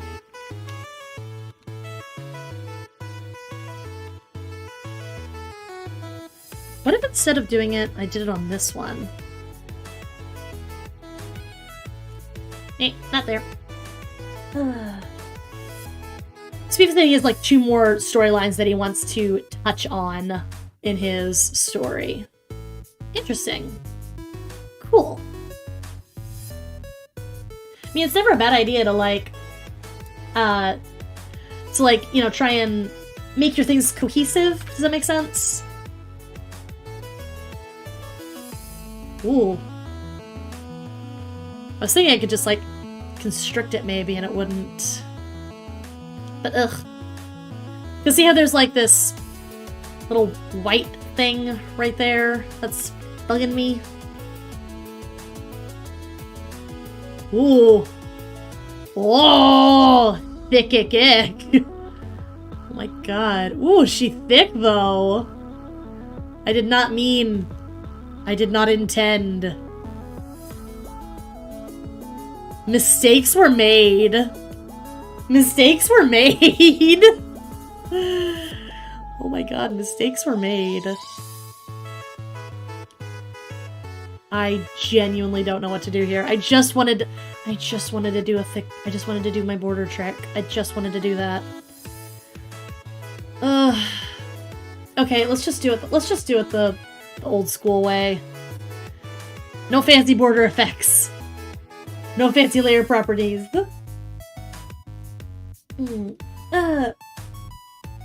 Big shrug. Big stretch. Ooh. Bucky's saying, I'm glad I don't have self-confidence issues. Thank you? I mean, like, I'm sexy and I know it. Also, like, okay, so on the self-confidence issues thing, like, I've been there.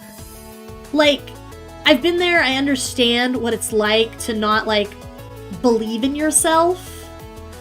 So, I get it. But at the same time, I'm also over here just like, the best way to combat the, like, self-confidence issues, self-loathing, is to genuinely think you're hot shit, you know? Okay, and now... shrink by, like, 3?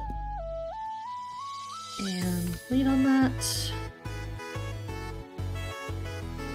Control D.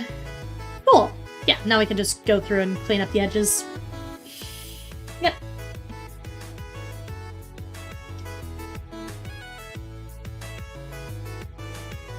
Thick. I'm glad you guys like this. You guys like the thickness.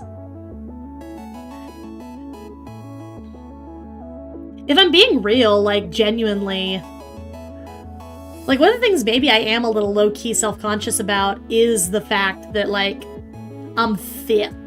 And that's kind of why I try to portray, like, myself as accurately as possible, because why would I want to portray myself as a rail, skinny anime babe when that's not what this body looks like, you know?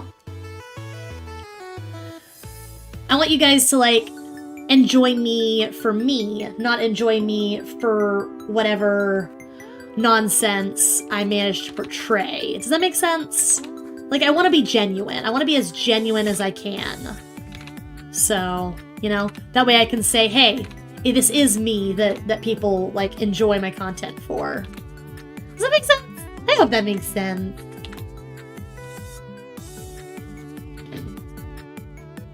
The thicker the snicker, the more there is to hug. The thicker the snicker.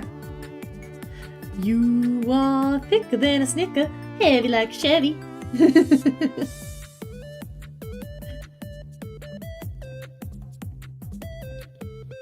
Thick hugs are the best hugs, though, TBH. TBQH. Hey, I didn't mean to do that. Ugh, I don't want to, like, overshoot and, like, erase some of that. So I'm, like, threading a needle here. It's Spain. Trying to clean this up. Make this look a little bit tighter. Thinner, pointier, whatever. Whatever-er. Ow. Did someone say thick? Gleam, you're supposed to be working.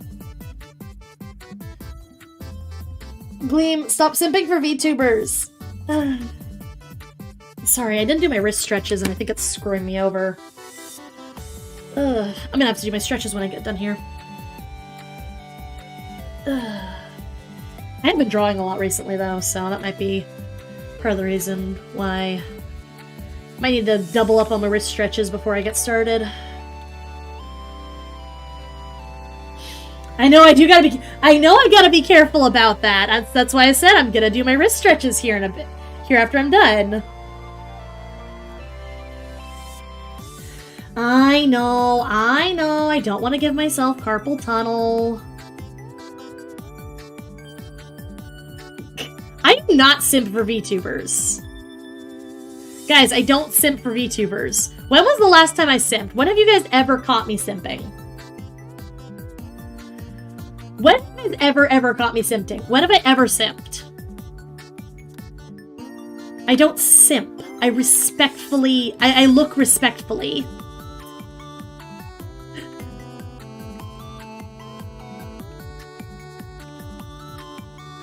Come on.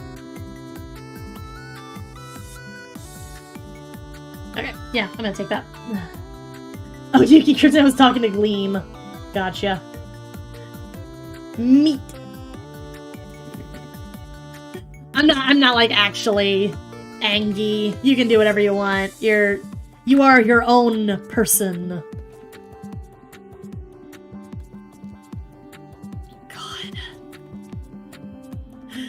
Kryptonite, you saucy little minx! Ugh, I just did do that, didn't I? The one thing I was trying to avoid doing, I did anyway. And knocked on that little corner there. I just realized I don't think I did this for the last, like I didn't do the border effect on the last pinup we did. I should probably go back and do that when I'm cleaning up the background and such.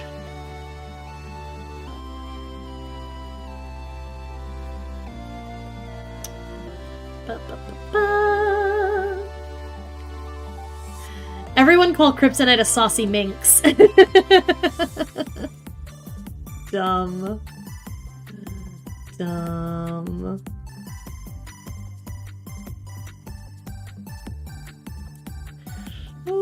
Yeah. There we go.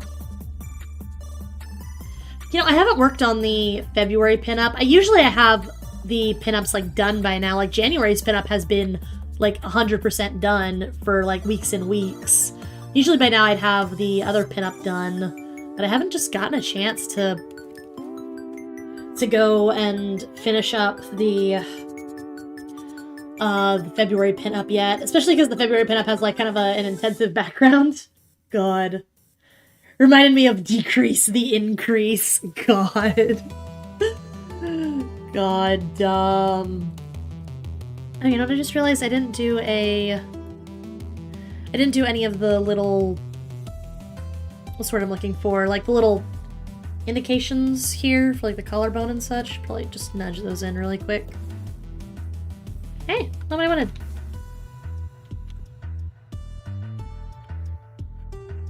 There we go. There we go. That's what I wanted. Kryptonite, the sauciest minx. I tell my girl how much I appreciate her thighs every day.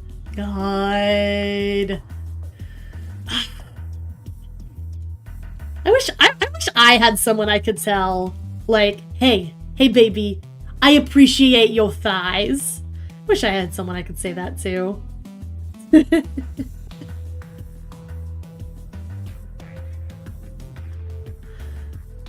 Ugh. How about this? Chat, I appreciate your thighs. They're thickalicious, and I appreciate them.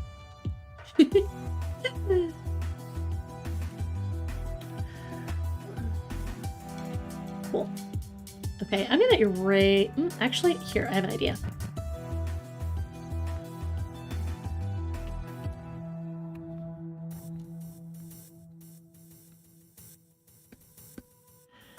Watch this. Boom. God. Taco's like, I actually do have thick thighs, though.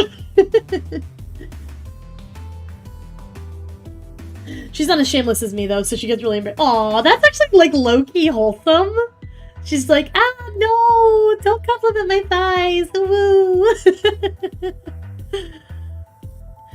Gleam, I legit wish you and your GF many years of happiness.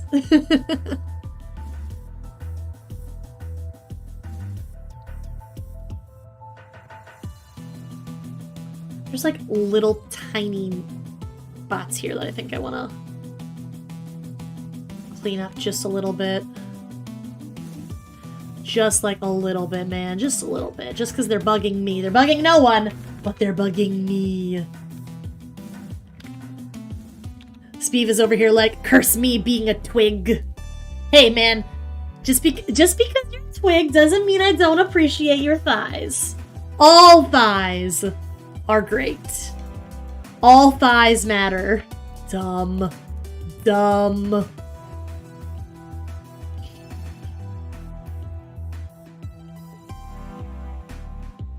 Ugh. Lovely. That's like exactly not what I wanted to do. Bruh. Trying to just thin this out a little bit so that it looks a little bit more like natural, I guess. And it's just like not happening right now. Okay, pull out. Yeah. Yeah, okay, that looks good, I think. All lives matter. I would march for that. God. Dumb. Yeah. You know what I just realized I didn't do, though? I didn't do... sneakers. I didn't do, laces on the shoes. I should probably do that. I'm gonna go ahead and merge these two. But I'm gonna do the laces on a separate layer. And I think I want these... I think I want this brush size to be a little bit bigger. I'm at size, what? 90 it looks like? I'll try 100.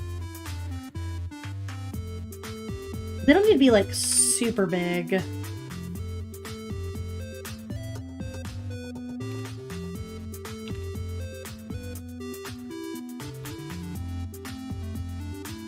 I'm wondering if maybe, like, I'm gonna have to transform these a little bit.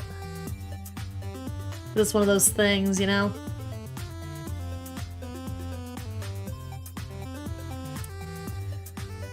Because they need to be, like, right over there-ish. Because that's where, like, the grommets are. On the... they're outside the tongue. So... that'll be fun.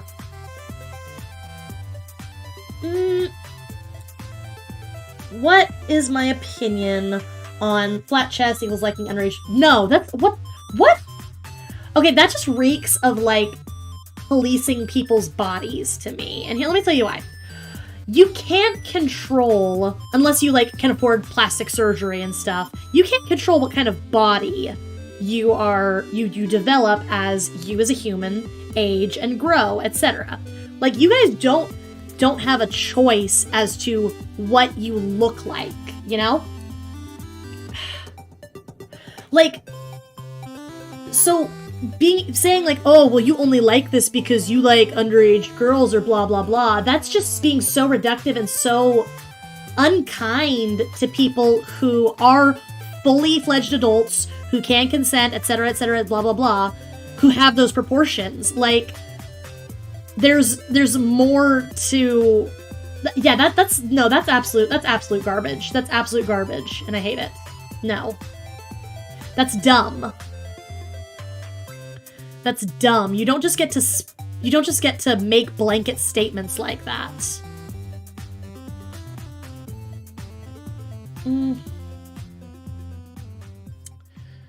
These laces are kind of not working out the way I want them to. I might have to just try and redraw this one.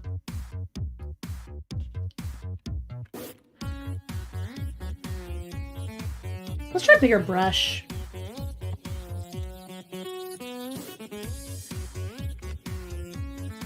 Come on.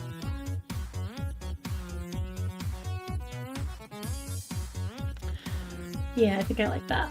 Might have to work with that. Yeah, Twitter, yeah, no, that's just Twitter being super dumb. Yeah. Like, here's how I kind of like the litmus test. Litmus? Here's how I like the litmus test, like, for dumb brain rot, right? If you can't imagine, like try to imagine someone whose, like, opinion you, like, genuinely respect and who, like, you know personally. If you can't imagine them saying something like that and then, like, having a good reason why they think something like that, most of the time it's brain rot. You know? Because I guarantee you, people who have opinions like that, they're not actually thinking about the people the adult humans who have body proportions like that, you know? They're just trying to think about, oh, well, what's the best way we can look woke while still be bullies, you know? It's just like, go outside.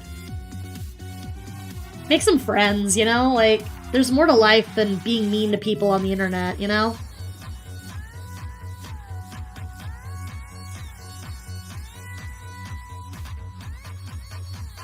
Ooh, I think we might have got it now.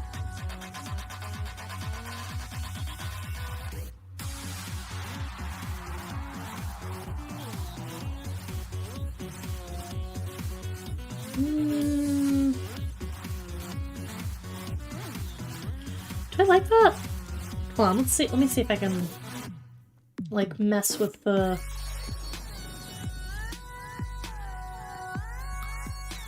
to make it look right.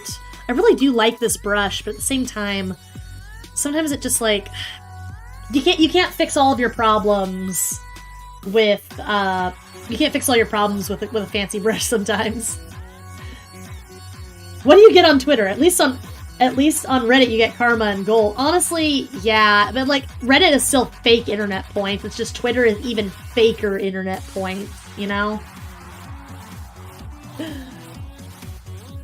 Okay. No, you're good, Gleam. Thanks for hopping in. Appreciate you.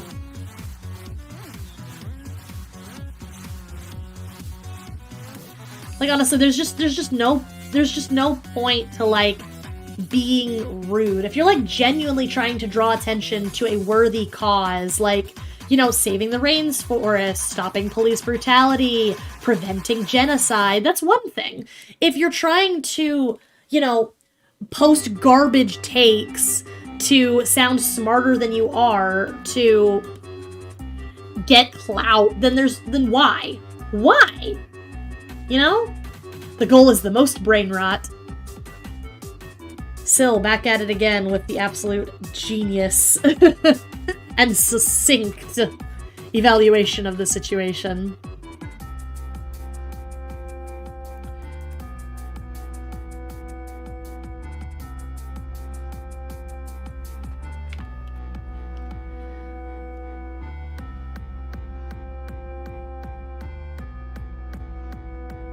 Okay, no, no. I know I said this about the last one, but I think this might actually be the one. I'm trying, guys, I promise.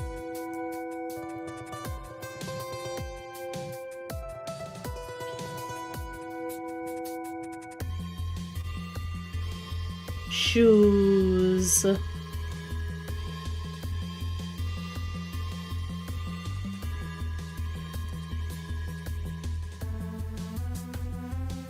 Come on, shoes, work with me here. What I'm gonna do, actually, turn that down a bit. I would rather be melted by Yuki's spore than achieve Twitter brain rot.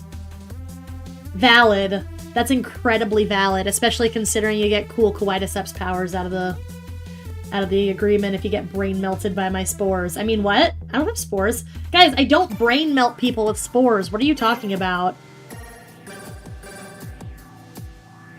Jokes on Twitter, my brain's already dumb. That's funny, Speeve. I don't want to say my brain is dumb, but at the same time, like, I definitely don't always understand you guys' human nonsense, so maybe calling my brain dumb would be a fair assessment, but only by human standards.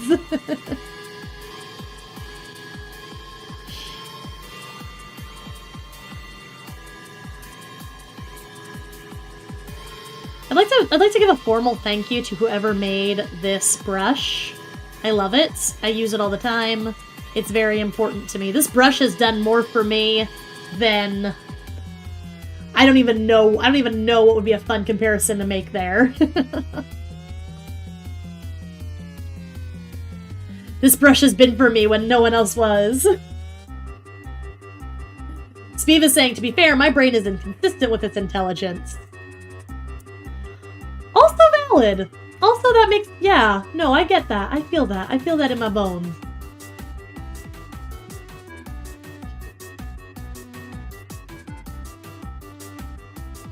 Ugh, come on, bruh.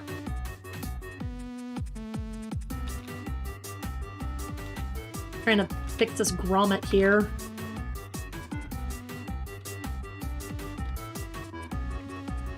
Bruh. Bruh. Bruh. Bruh. Bruh. There we go. Okay, I like that one.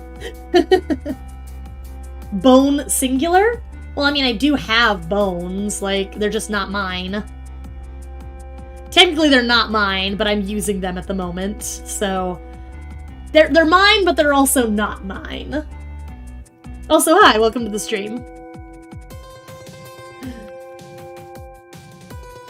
For some things, I'm like Bleed Einstein. For those things, I'm Patrick Starr. God. SpongeBob good, guys. SpongeBob good. I just hit me what Wallace named his dog after. Seriously? He's an inventor. That's like his thing. Of course he'd name his dog Gromit. That's cute. It's really funny. Wallace and Gromit also good, guys. Does that look cute? I'm making the executive decision that it looks cute just because I don't want to mess with it anymore.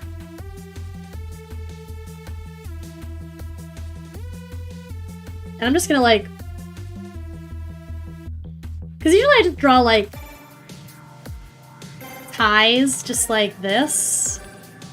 Just with the inking, I don't actually like worry about... But now that looks a little inconsistent, you know? Oh, that's a pain. Oh, actually, you know what I might do then? Here, I'll do it on a separate layer, right? And I'll do these shoe ties, right? How I like to do them. And then ACVT. Well, and then Control T, right? And then hope this works. I hope this works.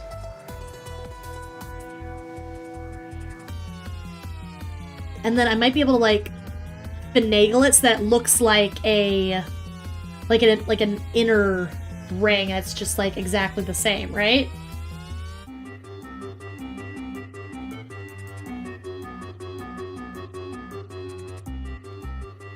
Yeah, and I might have to like finagle it, but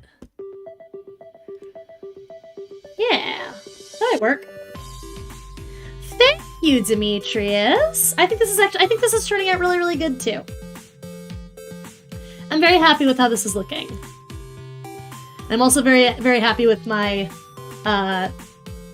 with like my little cheats. How the cheats are actually turning out good too. Because sometimes I'll have like a clever idea for a way to like save time on something, but it won't actually work out, and it'll end up kind of looking kind of bad. But I think actually this is like not looking horrible. Gonna have to clean this up a little bit though.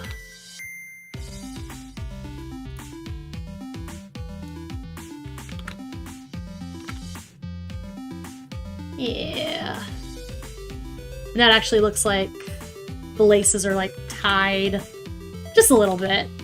Because I do simplify a lot of like my shapes and things just because I enjoy, you know, I just enjoy like having like doing things like in a stylized way, you know?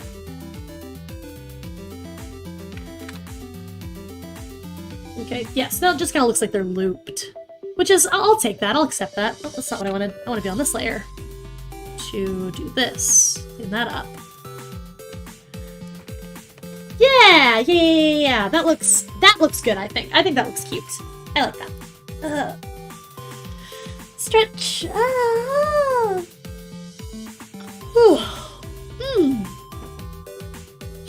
Sleepy, and I don't know why. Slept like a rock last night. I was really, really, really tired when I got home last night, though, so that's probably why I slept like a rock, and I'm still just a little on the sleepy side right now. I'm not super sleepy, but I'm kind of like in that, if I sat down, I might nap, I might not kind of brain space. You guys know what I mean?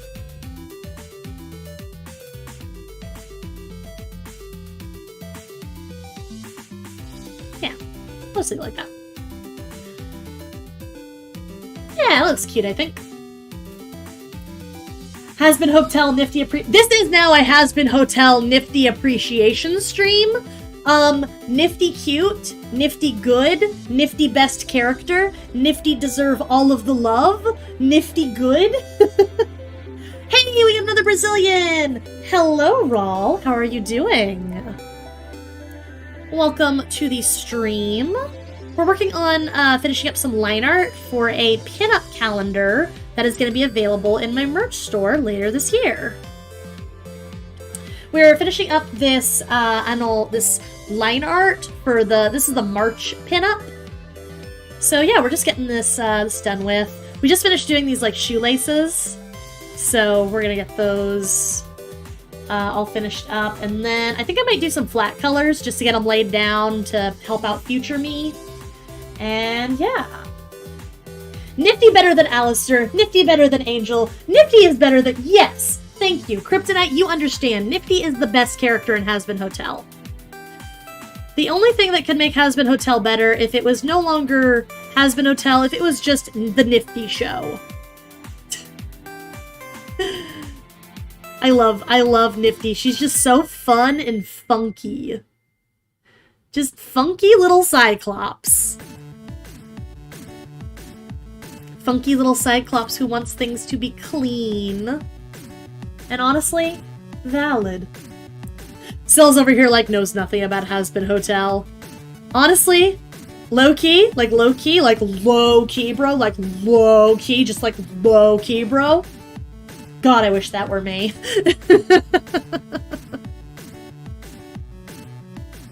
Alright. And let's do the other shoelaces. Once again, I'm probably gonna need to whoop, tilt that. Hell of a Boss. I think I've talked about Hell of a Boss a little bit on here. I think I just mostly have opinions about like, hey, why are they focusing on making this side story that literally no one asked for when we're all waiting for the next episode of Hazbin Hotel? Does this really tiny indie studio really have that much money to throw around for small projects like that, for side projects that aren't the main thing that they're supposed to be working on? Blah blah blah blah blah. I feel like we've had that conversation before. I feel like I've shared those thoughts. That said, unfortunately, I really like Hell of a Boss. And I say unfortunately just because, like, they are obviously putting a lot of care and flair and, you know, doing their best to make it a good show. But at the same time, it's like, still waiting on Hazbin Hotel episode 2. Like, we have like 3 or 4 episodes of Hell of a Boss, and we have 1 episode of Hazbin Hotel. Like, why? Why? Why?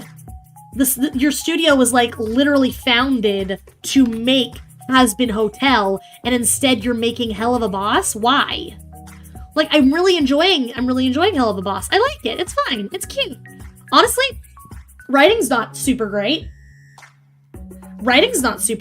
Like, some of the plot developments, like, I have no clue what's happening half of the time, just because I don't know any of these characters' backstories. We haven't actually gotten exposition on any of the characters beyond the very basics of, hey, they kill people. Blitz is fucking a big high important demon, but we know nothing about demon society. We know nothing about why they're doing this. We know nothing about anyone's, like, we don't have any exposition on why anyone is hashtag like this. And it's just, I feel like even in a you know, a 15-minute episode, you can still give us the bare minimum information we need to understand something more clearly. Does that make sense? Like, I feel like there's a lot of issues with clarity in a lot of the not the Hazbin Hotel, a lot of the Hell of a Boss episodes. Like, they're expecting people to either know the Word of God lore, or, like, just be able to pick up certain very small, subtle context clues, or to just be completely okay with being overwhelmed and etc. etc. Does that make sense? So I don't know. It's a fun show, but it's not. I don't want to say it's flawless or it's good or even that I would recommend it. Honestly, like, I don't know that I'd recommend it. If someone said, "Hey, do you know any good indie adult animation projects?" I wouldn't say, "Oh, dude, Hell of a Boss." I can't in good faith recommend it just because it's so inconsistent. Maybe is the word I'm looking for. I don't know. like, it's good if you can stick with it through its flaws, but honestly, if they're gonna keep trying to push these character arcs and stuff, they're going to need to give us more information to work with other than Word of God lore that you have to watch streams for or subscribe to Patreon newsletters for, etc., etc. People should be able to pick up, go, and instantly grok everything that's going on. And I'm like over here just like, wait, what? What? You know? So. Hell of a Boss is meant to give us an expansion world. Yeah, they take place in the same universe. Yeah, but that's the thing. They might be expanding the world, but they're not telling me anything about it. I'm not getting any lore that is going to help me understand Has-Been Hotel better. Because I'm over here, I still have no clue what's going on in Hell of a Boss. You know? I don't get it. Like, apparently, imps are like second-class citizens? Maybe? Can I get some, like, actual lore on that, though? Can we get maybe an episode about it? Or can we get a character arc about it? Something like that? It's just... I have thoughts. This isn't how I would do the writing. But then again, I am just a very different writer just in general than Vivzy Pop or whatever. So, And despite everything, I do like it. I like Vivzy Pops as a creator. It's just I take issues with like what the heck is going on, you know?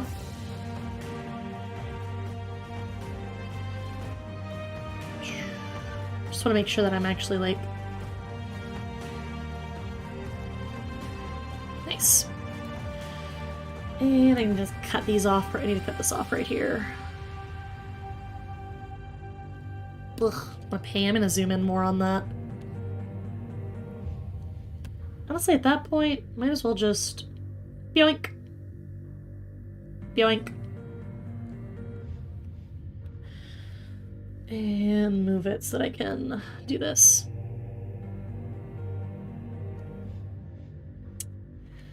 Ugh. Like, you know how I was saying earlier that I can forgive a lot of a lot of, like, maybe, like, cliched game design or, you know, something that's, like, not as good as it could be as long as it has a good stylized aesthetic.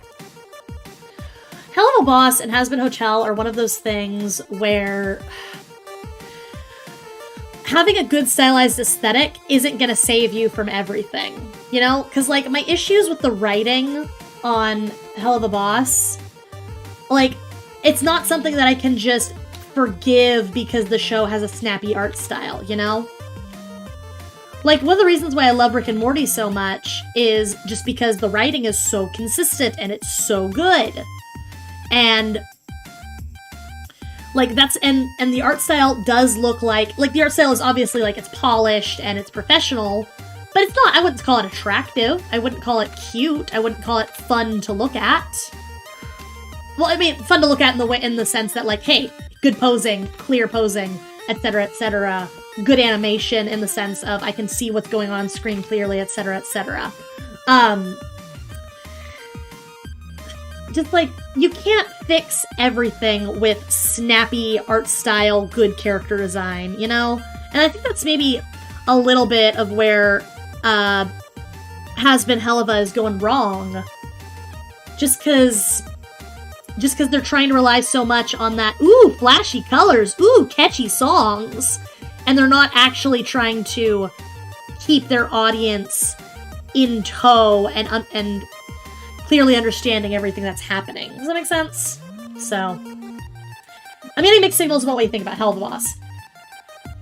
Okay, if I had to give my opinion on Hell of a Boss in one sentence, I like it, but I'm critical and I'm mad that it's not better.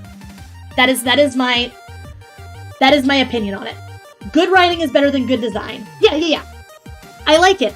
But because I'm so critical of it, because I like it.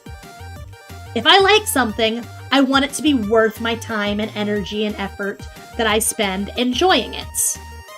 And I feel like there are some writing issues that Helluva has that could make my enjoyment of it better. Does Does that make sense?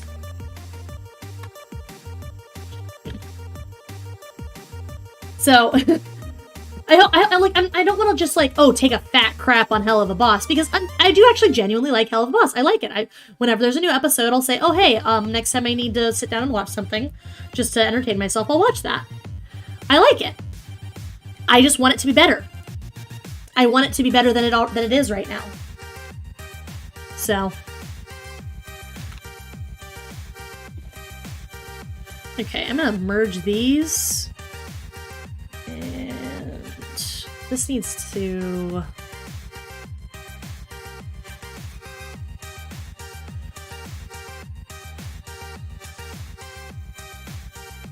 Here, you know what I'm gonna do actually? I'm gonna turn that down too.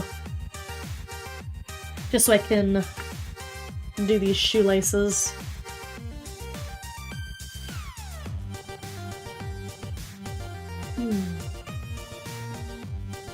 Sometimes it's hard to find the right balance of dialogue, because silence, a few words, do a lot more than a bunch of word garbage.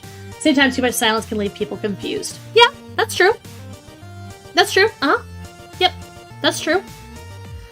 But at the same time, like, I still don't know the basics of how the world operates, you know? Like, we never got any exposition of, or anything that like, I think there's actually a word for it, like, anything that anchors us. Does that make sense? Like, in almost every piece of fiction, there's something that anchors you so that you instantly understand how the world works. And then they either, like... excuse me. There's, like, something that anchors you so that you have a jumping off point where you can... If you don't understand... If you don't understand where something is, you can fill in the blanks reasonably because you have that anchor, you know?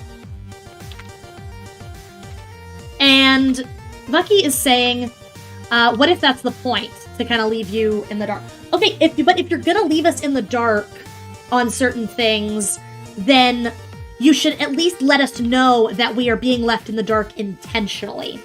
Because there's gonna be a plot reveal, or an arc about it, etc., etc. Yeah. And also, yeah, it's also valid just to have a personal taste. Hey, I don't like being confused like that. So, yeah. Like, if we as the audience are not supposed to know why hell is structured a certain way, or why lore is laying down the way it is, there should be some kind of plot thread explaining that to us. Otherwise, we just kind of over here are like, huh, wait, what? You know? Also, there is something to be said for less is more. Sometimes it feels like Hell of a Boss is trying to cram too many character arcs, too many moments into very little time, and it leaves everything feeling kind of muddy. So, yeah. Shrugs. I'm trying not to be overly critical and unfair, but at the same time, like, if I care about something, I'm gonna want it to be good, you know?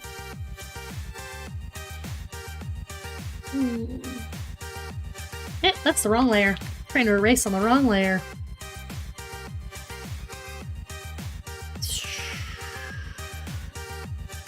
Nice. Okay.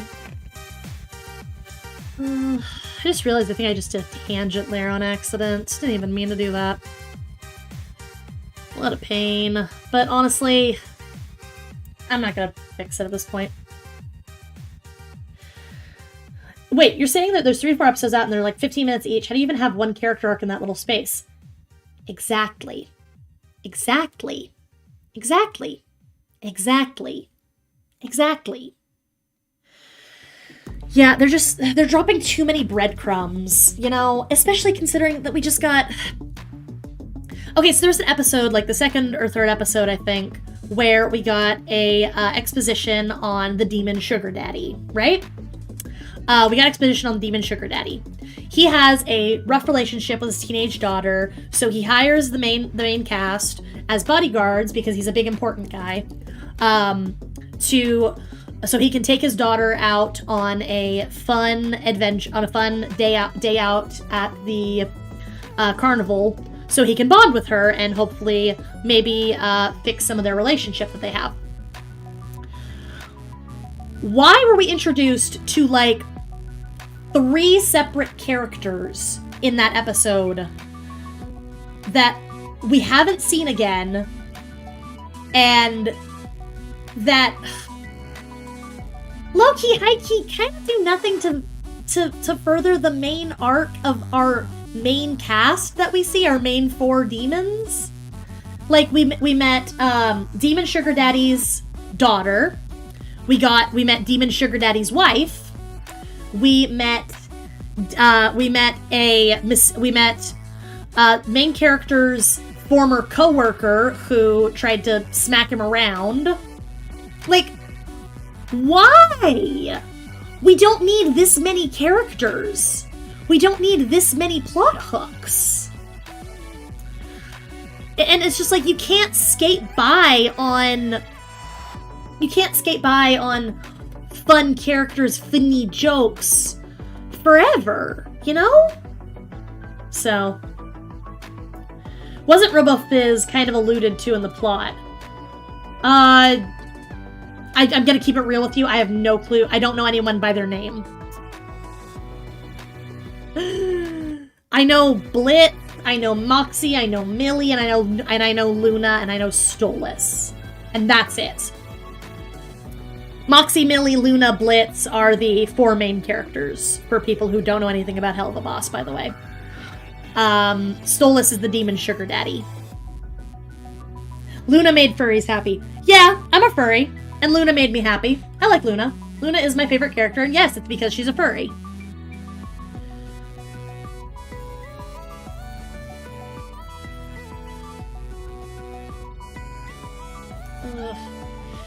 I like how this has just been like, Yuki criticizes Hell of a Boss for 45 minutes the stream.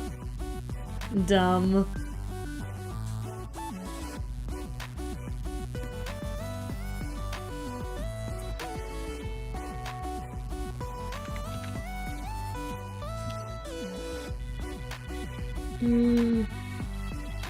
Yeah, there's a spot right there I gotta do manually.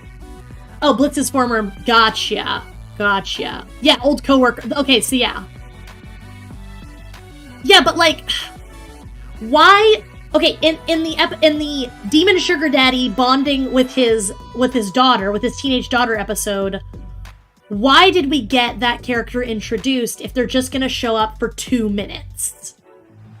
Like, not even 2 minutes, just gonna show up for like a hot second, you know? Like, I don't know. It just didn't feel cohesive to me. It just didn't feel cohesive. It felt like they were trying. It felt like too many cooks. Not even like too many cooks. Like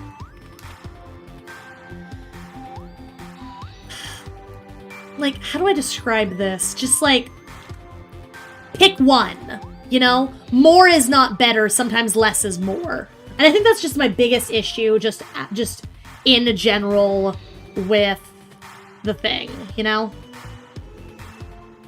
So, shrugs. And you know what I will say? Hazbin Hotel didn't have that problem.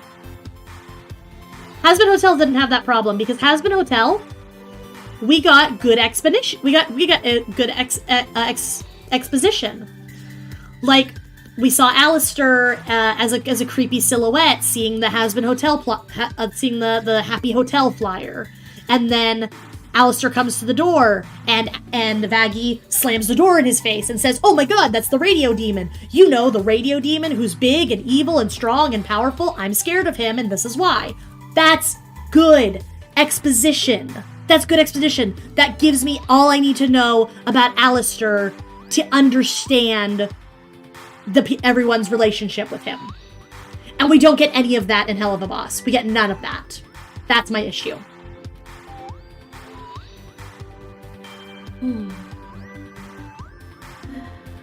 Taco is saying, at what point do fetishes go too far? Yeah, and good foreshadowing. Yes, exactly.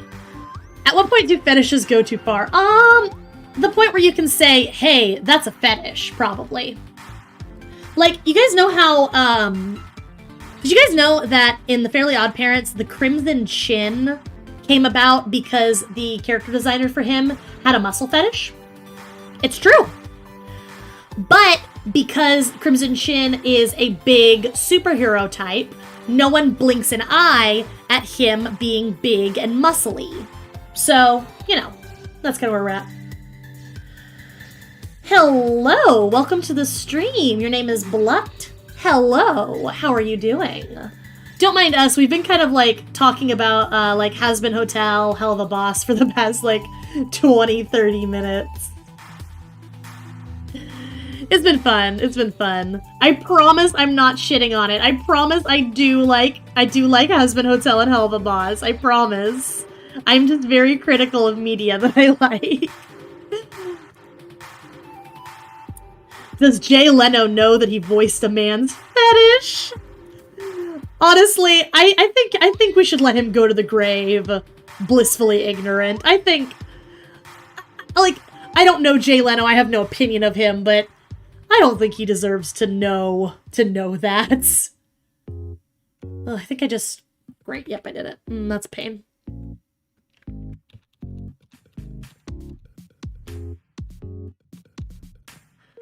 Ugh.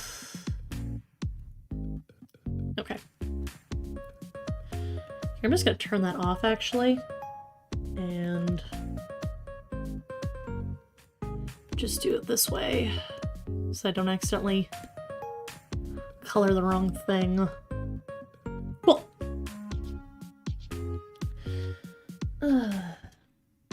Jay Leno is Crimson Chin? I actually didn't know that Jay Leno voiced the Crimson Chin, so... goes to show how much I know. Yep. Colored out several lines. Didn't mean to.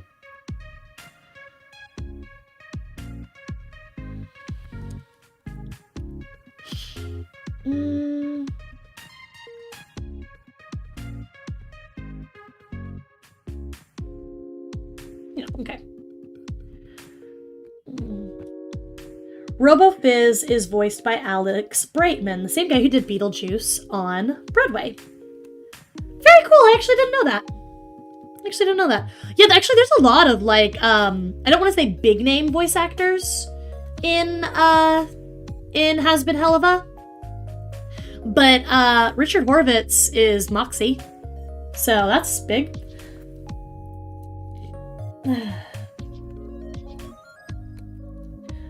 Richard Horvitz, best known for Invader Zim, I believe. He also did a lot of other parts, but he's Invader Zim. You can just hear the Invader Zim in his voice. Thank you. I'm really glad that that you think it's turning out really, really cute. I think it's turning out really cute too. I'm very happy with how this, with how the art is coming along. Remember Vortex in episode 3?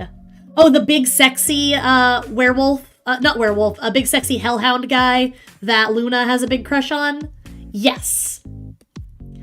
Do you have like who's he voiced by?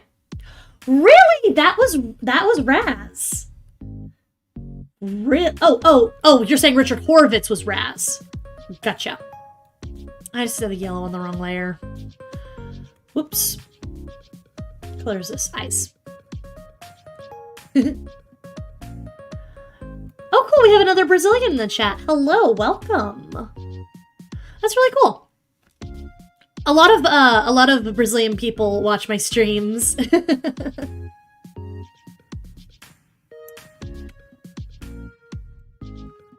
So the voice actor for Vortex is also in Helluva. Also in Has Been, excuse me. That's cool. I mean, obviously, they're probably, like, trying to keep things, like, in-house, / like, they're trying to keep the production costs low by, like, reusing voice actors that they already have on staff. Oh, good night, Giovanni. Thank you for hanging out with us. He also played Genie in Aladdin on Broadway. Very cool. You know a lot about all the VAs. It's really, really cool, Steve.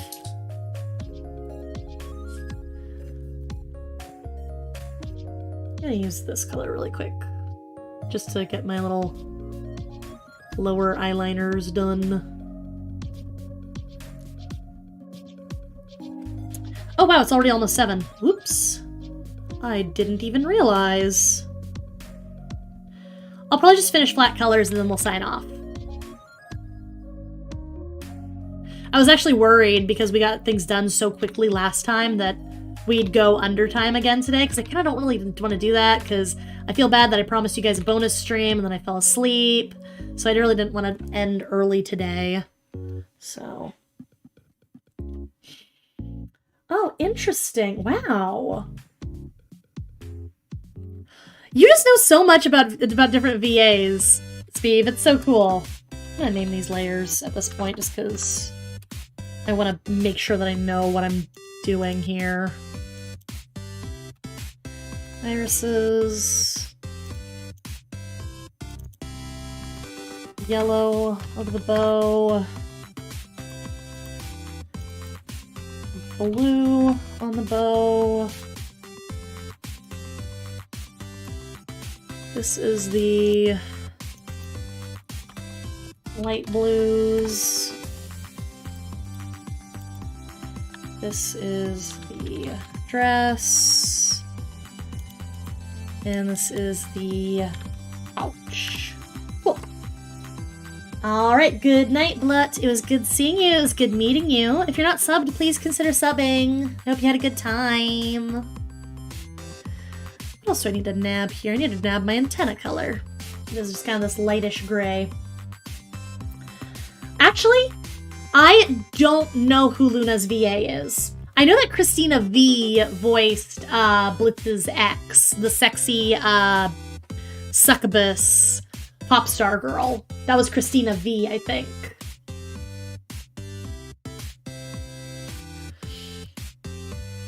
And I know Christina V was a voice actress on Sailor Moon. Antenna. I'm gonna put the antenna with the light blues just close there. Cool.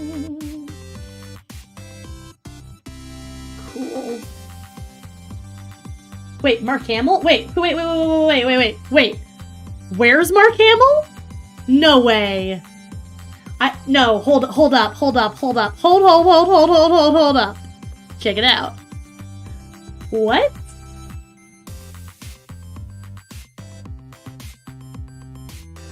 What? Wait, when did Mark Hamill come into the conversation? What? Who did Mark Hamill voice? Please, I need to know. I have a physical need.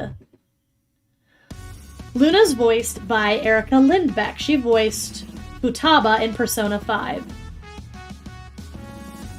Oh! Mark Hamill voiced someone in Gravity Falls. Oh, gotcha. Okay. You guys can't keep asking me to scroll up, okay? I'm doing art.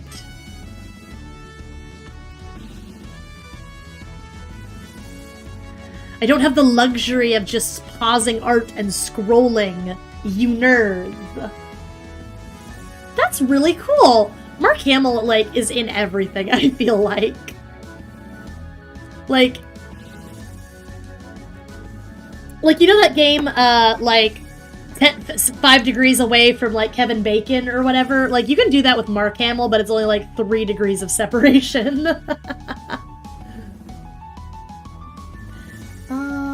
Let's see. This is the skin layer. I want to do a Slera layer, though.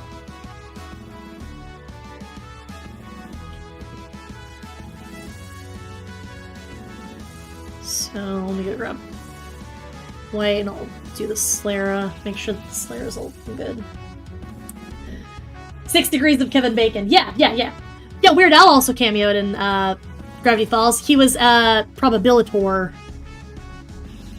who was the like Dungeons and Dragons wizard character.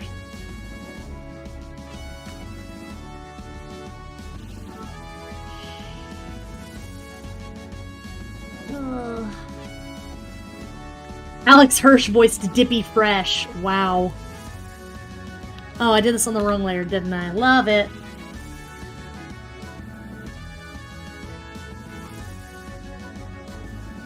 Alex Hirsch also voiced Grunkle Stan, right? Yuki, your drawing is looking at me funny. Hello? Hello? Knife cat face. God. Wow. Alex Hirsch was doing the most. Showrunner and VA. That's very cool. Good for him.